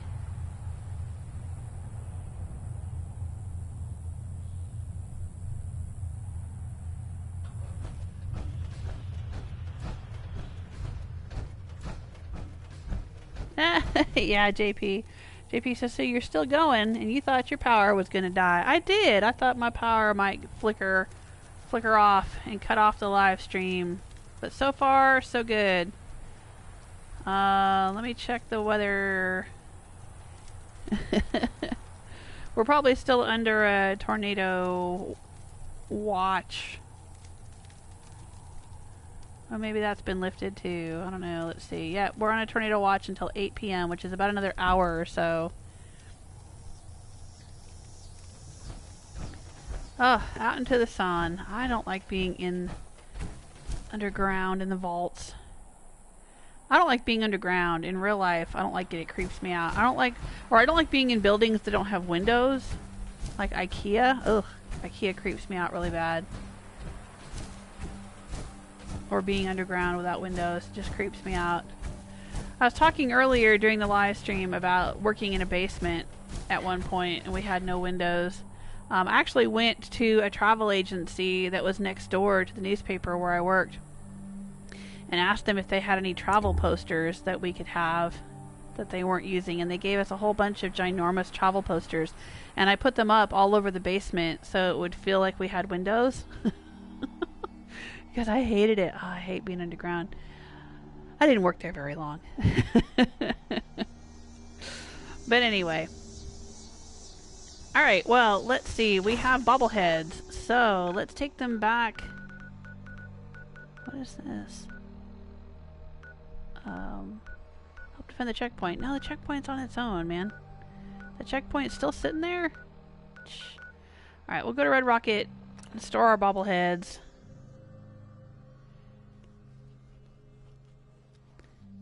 And call it a stream. Bye, JP. Thanks for being here. Thanks, Barbarian King, saying have a great weekend. Thank you. Yes, it's Easter Sunday. For those who celebrate, and for those who don't, have a great weekend anyway. I hope you don't have tornadoes or heavy storms. I will probably not be streaming on Sunday, but I should be back on Monday doing Horizon Zero Dawn Frozen Wilds. And then try it Tuesday on Tuesday. I haven't decided what I'm going to play yet. But I will add that to my schedule on Patreon at patreon.com/JewelSmith. And I will send out a tweet about it. And I will tweet about the giveaway that I'm doing, the Fallout giveaway for next Fallout Friday, and pin that to my Twitter account. But a picture of the fan art that I'm giving away is already posted over on Patreon. Should be set to public. Don't have to be a registered user or a patron in order to see that. There I am. Alright, bobbleheads. Let's go put the bobbleheads down here. Hey, Danse! I have a couple of bobbleheads. Oh. Factory default mode recognized. Yeah, why are you in here? Get out of here. Alright, let's put these. Now we gotta go through all of these. Which one was it? It was, there it is. Big guns, bobblehead. I think it was big guns and small guns, wasn't it?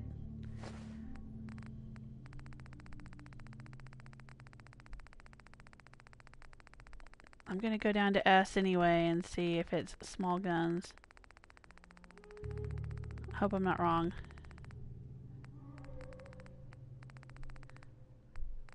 Yeah, small guns, bobblehead. Those are the ones we got today.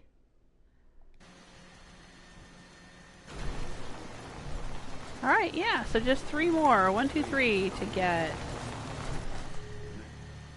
And then we'll have all of them. Now, I already have all of them in my first playthrough, and they're on display at Bunker Hill. You can see it in my Bunker Hill settlement tour. Let's transfer. This is the stuff that I use to make the reactor coolant for the Prydwen. I'll store it in here. No antifreeze. But I think I picked up several gas canisters, yeah. Just so they don't get accidentally used. I don't want to put them in the workshop.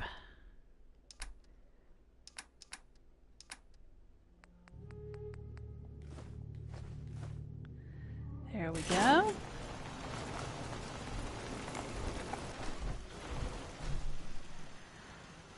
Alright, everybody. Well, I hope you had a good time.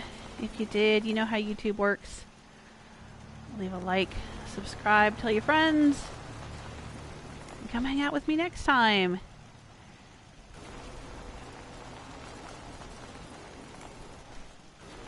Take good care of yourselves. Hey, Fire Dragon says hi. Oh, you're joining just as I'm leaving. I've been streaming for about 3 hours, but YouTube should save an archive of the stream. It takes a few hours for YouTube to process that, but you should be able to watch the full stream on my YouTube channel. Alright, everybody. I'll see you next time.